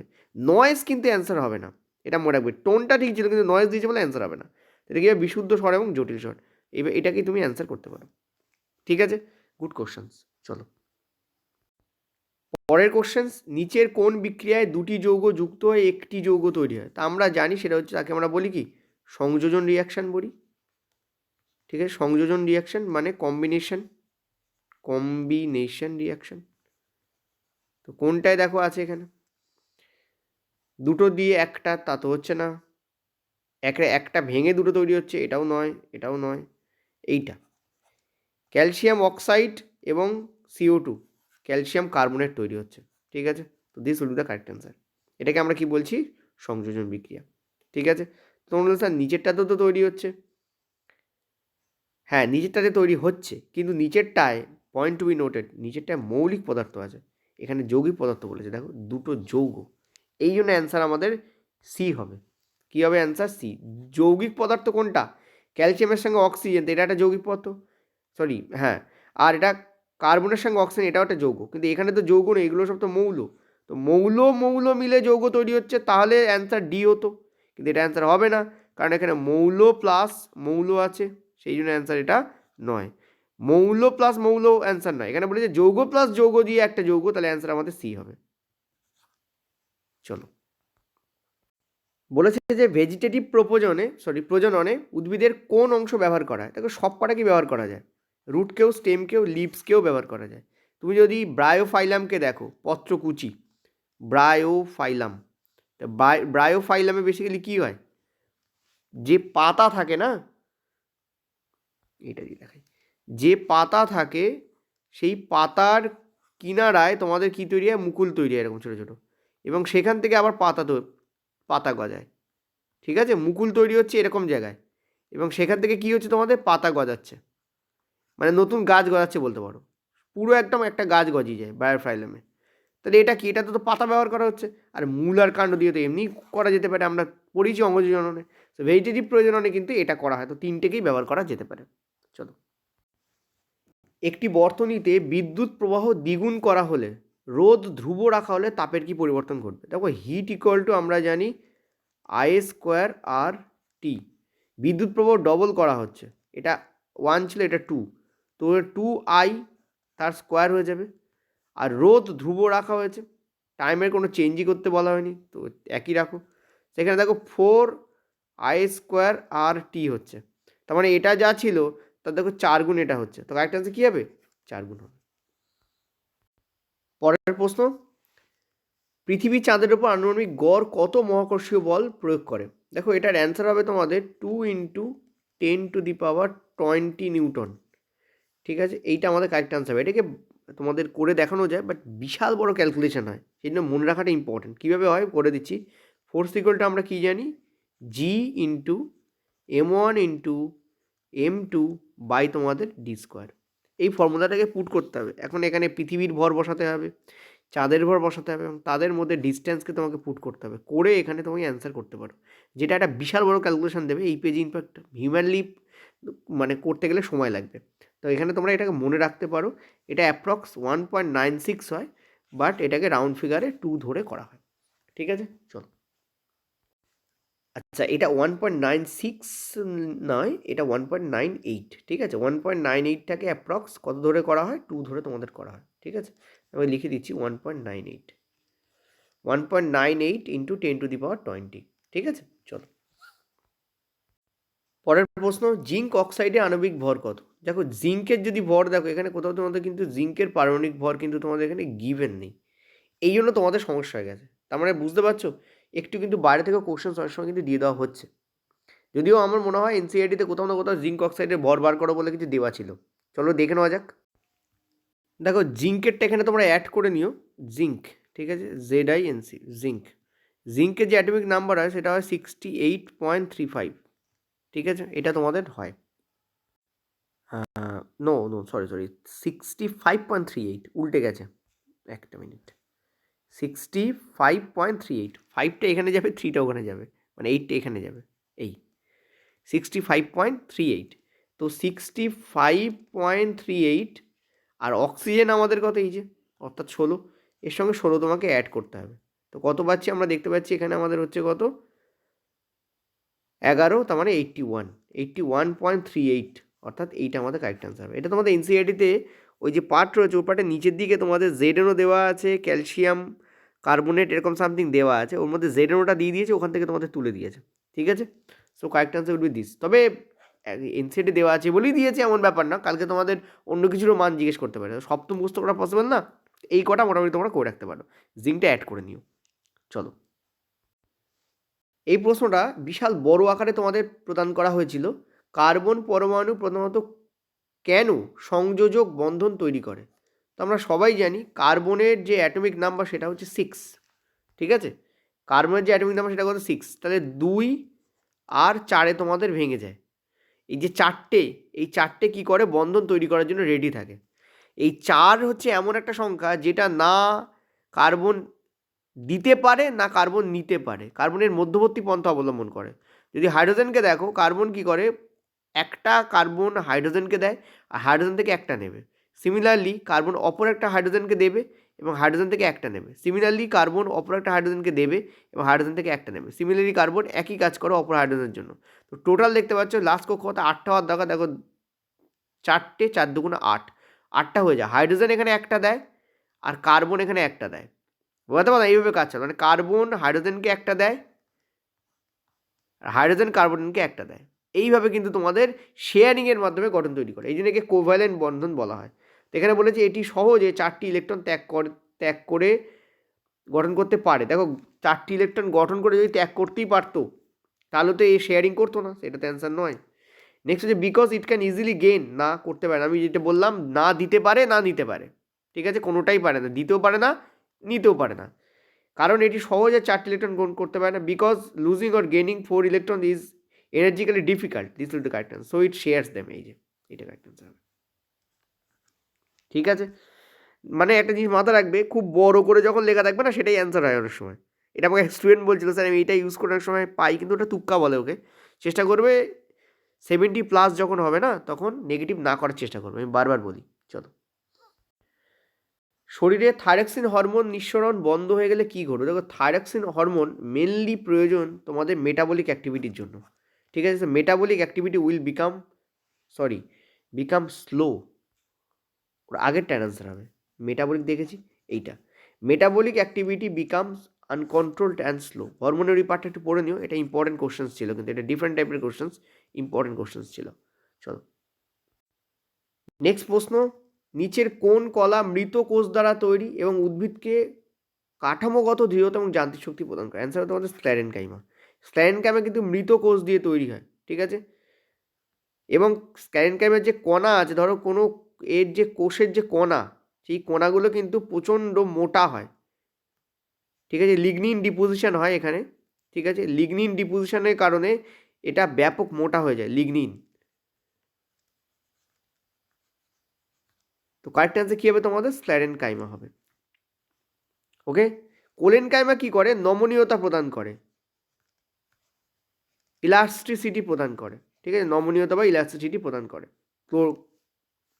কোলেনকাইমা। ঠিক আছে, পত্রবিনতে পাওয়া যায়, পত্রবিন্ত তাতে পাওয়া যায়, কচি বা সদ্যজাত যে গাছ, চারা গাছ, তাতে প্রচুর পরিমাণে পাওয়া যায়, আকর্ষে পাওয়া যায় কোলেনকাইমাকে। ঠিক আছে, সো কারেক্ট অ্যান্সার এখানে হবে স্ক্লেরেনকাইমা। চলো, বলছে যদি হাইড্রোজেনকে নাকি, আচ্ছা, HCl এর সাথে কোনটার বিক্রিয়া ঘটালে সেখানে হাইড্রোজেন উৎপন্ন হয়? ঠিক আছে, HCl এর সাথে কোনটার বিক্রিয়া ঘটালে হাইড্রোজেনকে পাওয়া যায়, এটা তোমাদের জিজ্ঞেস করা হয়েছে। দেখো আমরা দেখতেই পাচ্ছি ক্লিয়ারলি যে এটাও গ্যাস, এটাও গ্যাস, এটাও গ্যাস। তো গ্যাসের সঙ্গে গ্যাসের বিক্রিয়া ঘটালে তো H2 উৎপন্ন হবেই না। Zinc will be the correct answer, কারণ এর সঙ্গে তুমি যখন জিঙ্ককে দেবে তখন জিঙ্ক ক্লোরাইড উৎপন্ন হবে ZnCl2, আর তার সঙ্গে হাইড্রোজেন গ্যাস পাওয়া যায়। ঠিক আছে, এটাকে তুমি H2SO4 দিয়েও করতে পারো। তখন তোমাদের কী হবে, ZnSO4 তৈরি হবে, তার সঙ্গে হাইড্রোজেন গ্যাস বেরিয়ে আসবে। এই দুটো দিয়ে করতে পারো। তুমি চাইলে Zn এর সঙ্গে HNO3 দিয়েও করতে পারো, তখন জিঙ্ক নাইট্রেট তৈরি হয় এবং তোমাদের হাইড্রোজেন গ্যাস তোমাদের কিন্তু তৈরি হয়। আচ্ছা, 1 মিনিট, নাইট্রিক অ্যাসিডের সঙ্গে বিক্রিয়া করলে তো দেবে না, সরি একটু ভুল বলা হয়েছে আমার। ঠিক আছে, যখনই তুমি জিঙ্কের সঙ্গে নাইট্রোজেন মানে নাইট্রিক অ্যাসিডে বিক্রিয়া ঘটাচ্ছ তখন কিন্তু H2 গ্যাস উৎপন্ন হয় না। ঠিক আছে, আমি বলার পরে চেঞ্জ করতে গিয়ে একবার থামলাম, তার কারণ নাইট্রিক অ্যাসিড হচ্ছে তীব্র জারক পদার্থ। ঠিক আছে, নাইট্রিক অ্যাসিড কিন্তু তীব্র জারক পদার্থ। কী করবে, এই যে হাইড্রোজেন উৎপন্ন হবে, হাইড্রোজেনকেও ফার্দার জলে কনভার্ট করে দেয়। ঠিক আছে, 1 মিনিট, এই যে হাইড্রোজেন উৎপন্ন হবে কিন্তু ওকে ফার্দার কী করে দেবে, ও জলে কনভার্ট করে দেবে। ঠিক আছে, সো Zn এর সঙ্গে HNO3 এর যখন বিক্রিয়া ঘটবে তখন ZnNO3 এবং এইরকম উৎপন্ন হয় তা নয়, এই HNO3 ফার্দার NO2 তে কনভার্ট হবে বা NO তে কনভার্ট হয়ে যায়। ঠিক আছে, এই দুটোর মধ্যে যে কোনো একটা কনভার্ট হবে আর জল উৎপন্ন করে। সো এইভাবে কিন্তু এই বিক্রিয়াটা হয় না, এটা কিন্তু একটু মাথায় রাখবে। এই ক্ষেত্রে কিন্তু এই ধরনের বিক্রিয়া দেখা যায় না। যখনই তুমি H2SO4 আর Zn এর বিক্রিয়া ঘটাবে বা HCl বা Zn এর বিক্রিয়া ঘটাবে তখন তুমি এটা পাবে, ডেফিনেটলি পাবে। কিন্তু যখন নাইট্রিক অ্যাসিডের সঙ্গে যখন ধাতুর বিক্রিয়া ঘটে তখন কিন্তু H2 উৎপন্ন হয় না, এটা মনে রাখবে। কি উৎপন্ন হয় না? H2 উৎপন্ন হয় না। এটা কিন্তু ভালো জিনিস আমার মাথায় এলো, তোমাদের বলে দিলাম। ঠিক আছে, তোমাদের যে খাদ্যের উন্নতি সাধন আছে তাতে একটা ছোট চার্ট দেওয়া আছে, সেই চার্টটাকে একটু তোমাদের বলে দিই। দেখো, এই হচ্ছে সেই চার্ট। ঠিক আছে, এটা আমি তোমাদের ভালো করে করতেও বলেছিলাম, মনে করে দেখো। ভার্মি কম্পোস্টও করতে বলেছিলাম, এটা দিয়েও প্রশ্ন এসেছিল। তো বলেছিলাম যে এইটাকে মনে রাখার একটা নিয়ম আছে। তো অতিমাত্রিক পরিপোষক এটাকে আমরা বলি ম্যাক্রো। ঠিক আছে, এটাকে আমরা কি বলি, আমরা বলি ম্যাক্রো। আর কম মাত্রা তাকে আমরা বলি মাইক্রো। ঠিক আছে, সো যেটা ম্যাক্রো সেটা জিজ্ঞেস করেছে, তো এর মধ্যে দেখো তোমাদের নাইট্রোজেন পড়বে, NPK পড়ে। ঠিক আছে, পিকে বলে একটা সিনেমা ছিল, মনে রাখবে NPK, এটা তো আসবেই। নাইট্রোজেন, ফসফরাস, পটাশিয়াম আসে, তার সঙ্গে ক্যালসিয়াম আছে, তার সঙ্গে ম্যাগনেসিয়াম আছে, তার সঙ্গে সালফার আছে। NPK CAMGS, এই পুরো পার্টটাকে মনে রাখবে, NPK CAMGS। তো খেয়াল করে দেখো ওখানে পটাশিয়াম দেওয়া ছিল, তো পটাশিয়াম তোমাদের কিন্তু ম্যাক্রো নিউট্রিয়েন্টসের মধ্যে পড়ে। এই যে এখানে কারেক্ট আনসার কী হবে তোমাদের, পটাশিয়াম। ঠিক আছে, আয়রন কিন্তু মাইক্রোর মধ্যে পড়ে, মাইক্রো। জিঙ্ক অতটা ইম্পর্টেন্ট নয়, বাট ইম্পর্টেন্ট, সবই ইম্পর্টেন্ট হয়, বাট আয়রনকে আমরা মাইক্রোর মধ্যে ফেলি। তো কারেক্ট আনসার এখানে কী হবে, পটাশিয়াম হবে। চলো নেক্সট প্রশ্ন, একটা বস্তু স্থির অবস্থা থেকে যাত্রা শুরু করলো, মানে ইউ এর মান 0 এবং তার ভি কত হচ্ছে তোমাদের 25 সেকেন্ডে, আচ্ছা 25 সেকেন্ড, ওটা আচ্ছা 25 সেকেন্ডে তোমাদের ওর যে গতিবেগ অর্জন করছে সেটা হচ্ছে 5 মিটার/সেকেন্ড। তোমাদের বলেছে ত্বরণ কত, so very easy, V minus you by T করলে বেরিয়ে যাবে। তো ভি এর মান হচ্ছে তোমাদের 5 মাইনাস 0 বাই তোমাদের 25। তো অ্যান্সার আমাদের 1/5 মানে হচ্ছে 0.2 মিটার/সেকেন্ড, এটা অ্যান্সার হবে। এবং এটা কিন্তু প্লাস 0.2 মিটার/সেকেন্ড, কারণ দেখতে পাচ্ছ এখানে সব প্লাসে এসছে। যদি অ্যান্সার প্লাস মাইনাস থাকতো তখন কিন্তু আমরা প্লাসই অ্যান্সার করতাম। চলো, ধাতুর বৈদ্যুতিক পরিশোধনে বিশুদ্ধ ধাতু কোন ইলেকট্রোডে জমা হয়? আমি তোমাদের বলেছিলাম যে অ্যানোডে তোমাদের থাকে হচ্ছে আর অশুদ্ধ তো থাকে অ। তো অ্যানোডে হয় অশুদ্ধ, তাহলে ক্যাথোডে বিশুদ্ধ হবে নির্ঘাত। ঠিক আছে, সো কারেক্ট অ্যান্সার তোমাদের ক্যাথোড হবে। এসব ঠিক কোথায় পাবে বলো? ওকে, অন ক্যাথোড বা অ্যাট দ্য ক্যাথোড। 1 কেজি ভরের একটি বস্তু h হাইট উচ্চতা থেকে ফেলা হলো, ভূমিতে পৌঁছতে তার বেগ হলো, ভূমিতে পৌঁছালে এর বেগ হলো, মানে ভূমিতে পৌঁছাতে 0 হয়ে যাবে, ভূমিতে পৌঁছানোর ঠিক আগে এর বেগ অ্যাকচুয়ালি এখানে বলছে 20 মিটার পার সেকেন্ড। তো এইচ এর মান তোমাকে নির্বাচন করতে বলেছে। দেখো আমরা 3টে ফর্মুলা জানি, আমি তোমাদের প্রত্যেকটা লিখিয়ে দেখাচ্ছি। V minus you by T equal to A, এখান থেকে আমাদের আসে হচ্ছে ইউ ইকুয়াল টু, মানে V equal to you plus A T, U plus A T, এটাই আমাদের এখান থেকে আসে, এখান থেকে আসে, এটা গেল। নেক্সট একটা ফর্মুলা আমাদের কী হয়, v square minus u square equal two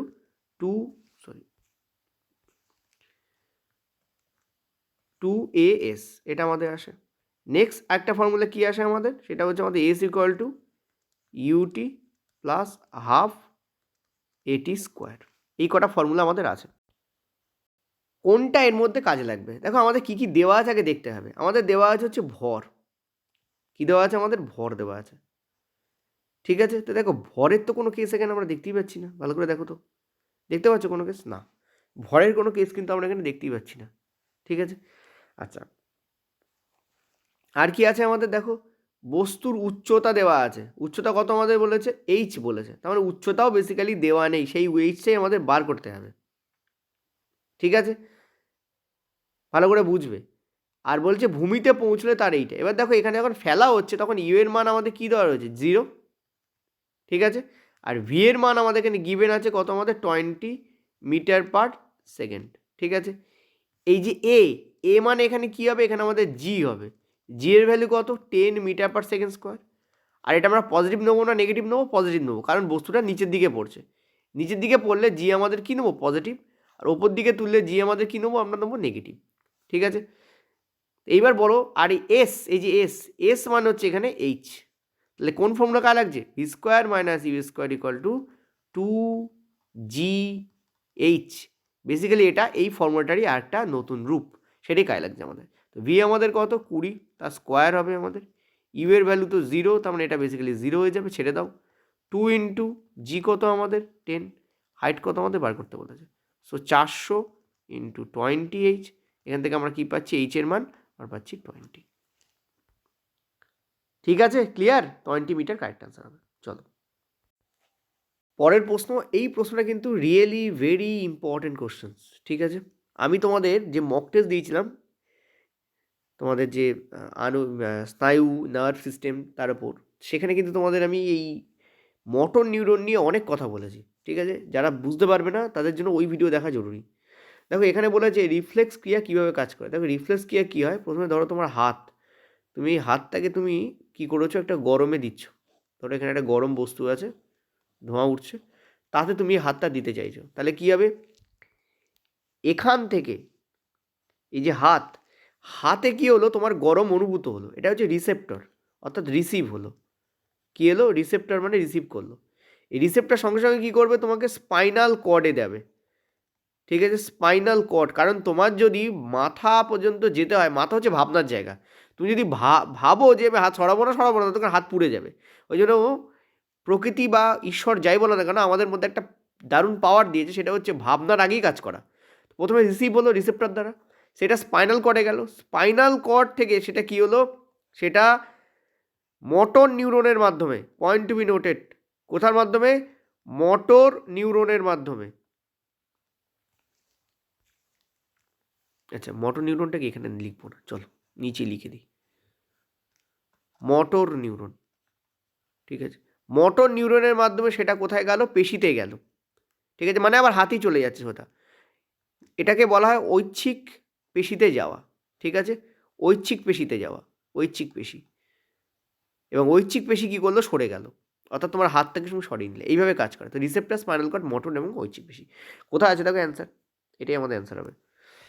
তো receptor, spinal cord, motor, muscle, this C will be the correct answer. C, B কেন অ্যান্সার নয়, এমন করে ঠিক মানলাম তো তোমাকে বি ধরে নেবে, C answer, C, B answer নয় কেন, কারণ রিসেপ্টর মোটর নিউরন দিয়ে যায় না, এই জন্য কারেক্ট অ্যান্সার নয়, ঠিক আছে।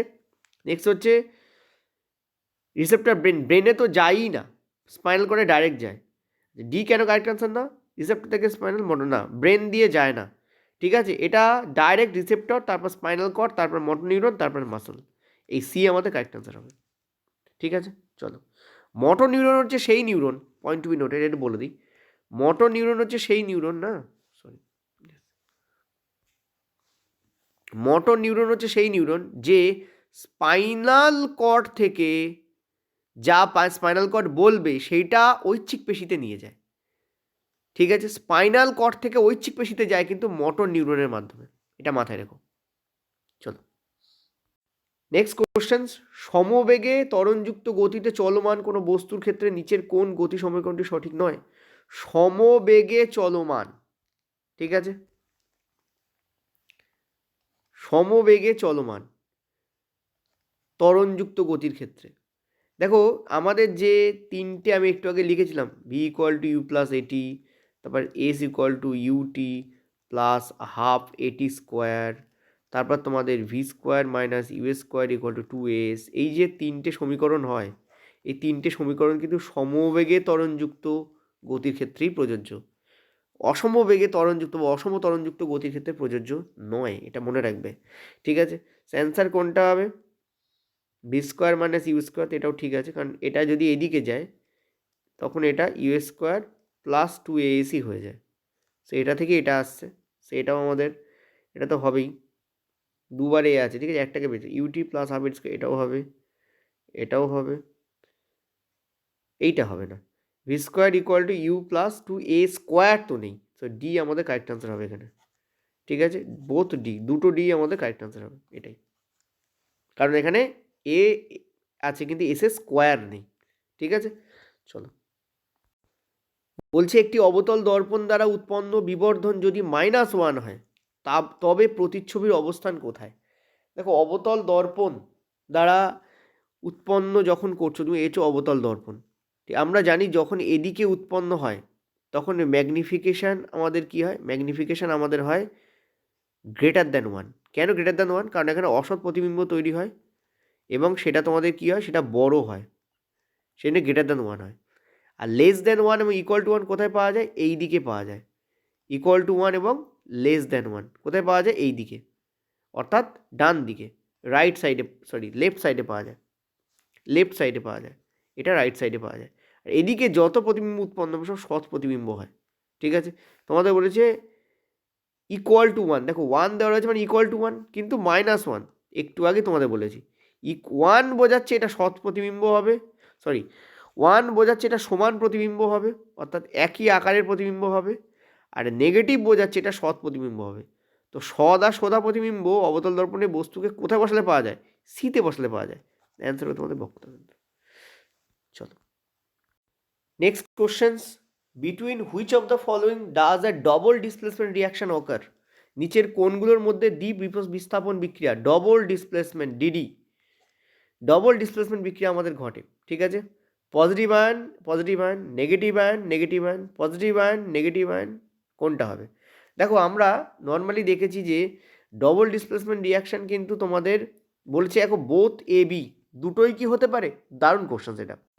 দেখো নর্মালি ডবল ডিসপ্লেসমেন্ট রিয়াকশান কিন্তু পজিটিভ এবং নেগেটিভ আয়নের মধ্যে ঘটে, এটা অলওয়েজ মাথা রাখবে। কেন? একটা এক্সাম্পল দিই, যেমন ধরো তুমি বেস্ট এক্সাম্পল নাও PbNO3(2), ঠিক আছে, অর্থাৎ লেড নাইট্রেট, এবং তুমি পটাশিয়াম আয়োডাইডে বিক্রিয়া করাচ্ছ, তো কি ঘটবে? PbI2 উৎপন্ন হবে, সরি PB, বড় হাতের তো হয় না, এক মিনিট, আমিও বটে মেকআপ করার জন্য বড় হাতেরই করে দিচ্ছি। তো PB, ঠিক আছে, I2 উৎপন্ন হবে, তার সঙ্গে তোমাদের 2KNO3 উৎপন্ন হবে। ঠিক আছে, এই বিক্রিয়া এইটা উৎপন্ন। এবার কী ঘটলো ভালো করে দেখো, খেয়াল করো, তাহলে বুঝতে পারবে ব্যাপারটা। ঘটছে কি, এই যে NO3 এটা হচ্ছে নেগেটিভ আয়ন, সেই NO3 কে এর সঙ্গে অ্যাড হয়ে যাচ্ছে, মানে এটা পজিটিভ এটা নেগেটিভ হচ্ছে, আর PB হচ্ছে তোমাদের পজিটিভ আর I হচ্ছে নেগেটিভ, অধাতব আয়নগুলো নেগেটিভ হয়। তো দেখো এই নেগেটিভ আয়ন যুক্ত হচ্ছে কার সঙ্গে? পজিটিভের সাথে, পজিটিভ নেগেটিভ হয়, পজিটিভ পজিটিভ কোনোদিন হতেই পারে না, বিকর্ষণ করে যাবে তো। ঠিক আছে, সো কারেক্ট আনসার এইটা হবে আমাদের, বা নেগেটিভ নেগেটিভও হবে না। চলো আচ্ছা, এই আমাদের প্রশ্ন ছিল আজকে টোটাল, তোমাদের মনে হচ্ছে 50টা কোশ্চেন্স হয়ে গেছে, আমি করালাম। ঠিক আছে, আর যদি কোনো কোশ্চেন্সে অসুবিধা হয় তোমাদের বুঝতে বা জানতে, তোমরা একটা কাজ করবে, তোমরা যেটা করবে সেটা হচ্ছে যে অলওয়েজ মাথায় রাখবে যে সময়ে তোমরা কোশ্চেন্সটা দেখছো সেই টাইমটাকে উল্লেখ করে দেবে। ধরো 1 ঘন্টা 24 মিনিটে গিয়ে একটা প্রবলেম হয়েছে, সেটা তোমরা উল্লেখ করে দেবে। আমার কোনো সিলি মিস্টেক হলে উল্লেখ করবো, হতে পারে, ঠিক আছে? ইদানিং একটু বেশি হয়, ওই অ্যাক্সিডেন্টের পরে কাঁধের একটু প্রবলেম হয়েছে, যার ফলে যখন পড়াই তখন ওই দিকে একটু নজর চলে যায়, কারণ ওই দিকে একটু একটা ব্যথা, পেন বা যন্ত্রণা আছে। তো ওখানে নজর যাওয়ার ফলে একটু ঘটনাটা ঘটছে ইদানিং। সো তোমরা একটু চেক করে নিও, ঠিক আছে? আর একটা জিনিস যেটা ব্যাপার, এখনও পর্যন্ত আমার মনে হয় না কোনোটাতে আমার সিলি মিস্টেক হয়েছে এখানে। আমি টোটালটাই ক্লিয়ার করি তোমাদের করিয়েছি, কারণ আমি যখনই সেভ করছিলাম প্রত্যেকটা একবার তাকিয়ে নিচ্ছিলাম, কারণ ওই জন্য আমার যাতে এখানে কোনো প্রবলেম না হয়, ঠিক আছে? বা ব্যক্তিগত পেনের জন্য যাতে এখানে পারফরমেন্সে কোনো অসুবিধা না হয়। গেল। নেক্সট একটা জিনিস বলিস, তোমরা যারা চাইছো যে পেড কোর্স নিতে, তারা নিতে পারো। আমি তোমাদের বললাম যেটা, তোমাদের লাইভ হওয়ার কথা তো কালকেই ছিল, 25 তারিখই ছিল, বাট ওখানে কিছু অ্যাপের তোমাদের মডিফিকেশান হচ্ছে এবং অ্যাপটাকে আমরা আরও আপডেট করছি, যার ফলে কী হচ্ছে, অ্যাপটা আপডেট না হলে আমরা কোর্সটাকে আনতে চাইছি না, কারণ নেওয়ার পরে কোনো গ্লিচ এলে তখন তোমাদের ইমপ্রেশনটা ব্যাড হয়, খারাপ লাগে, ঠিক আছে? এই হচ্ছে ব্যাপার।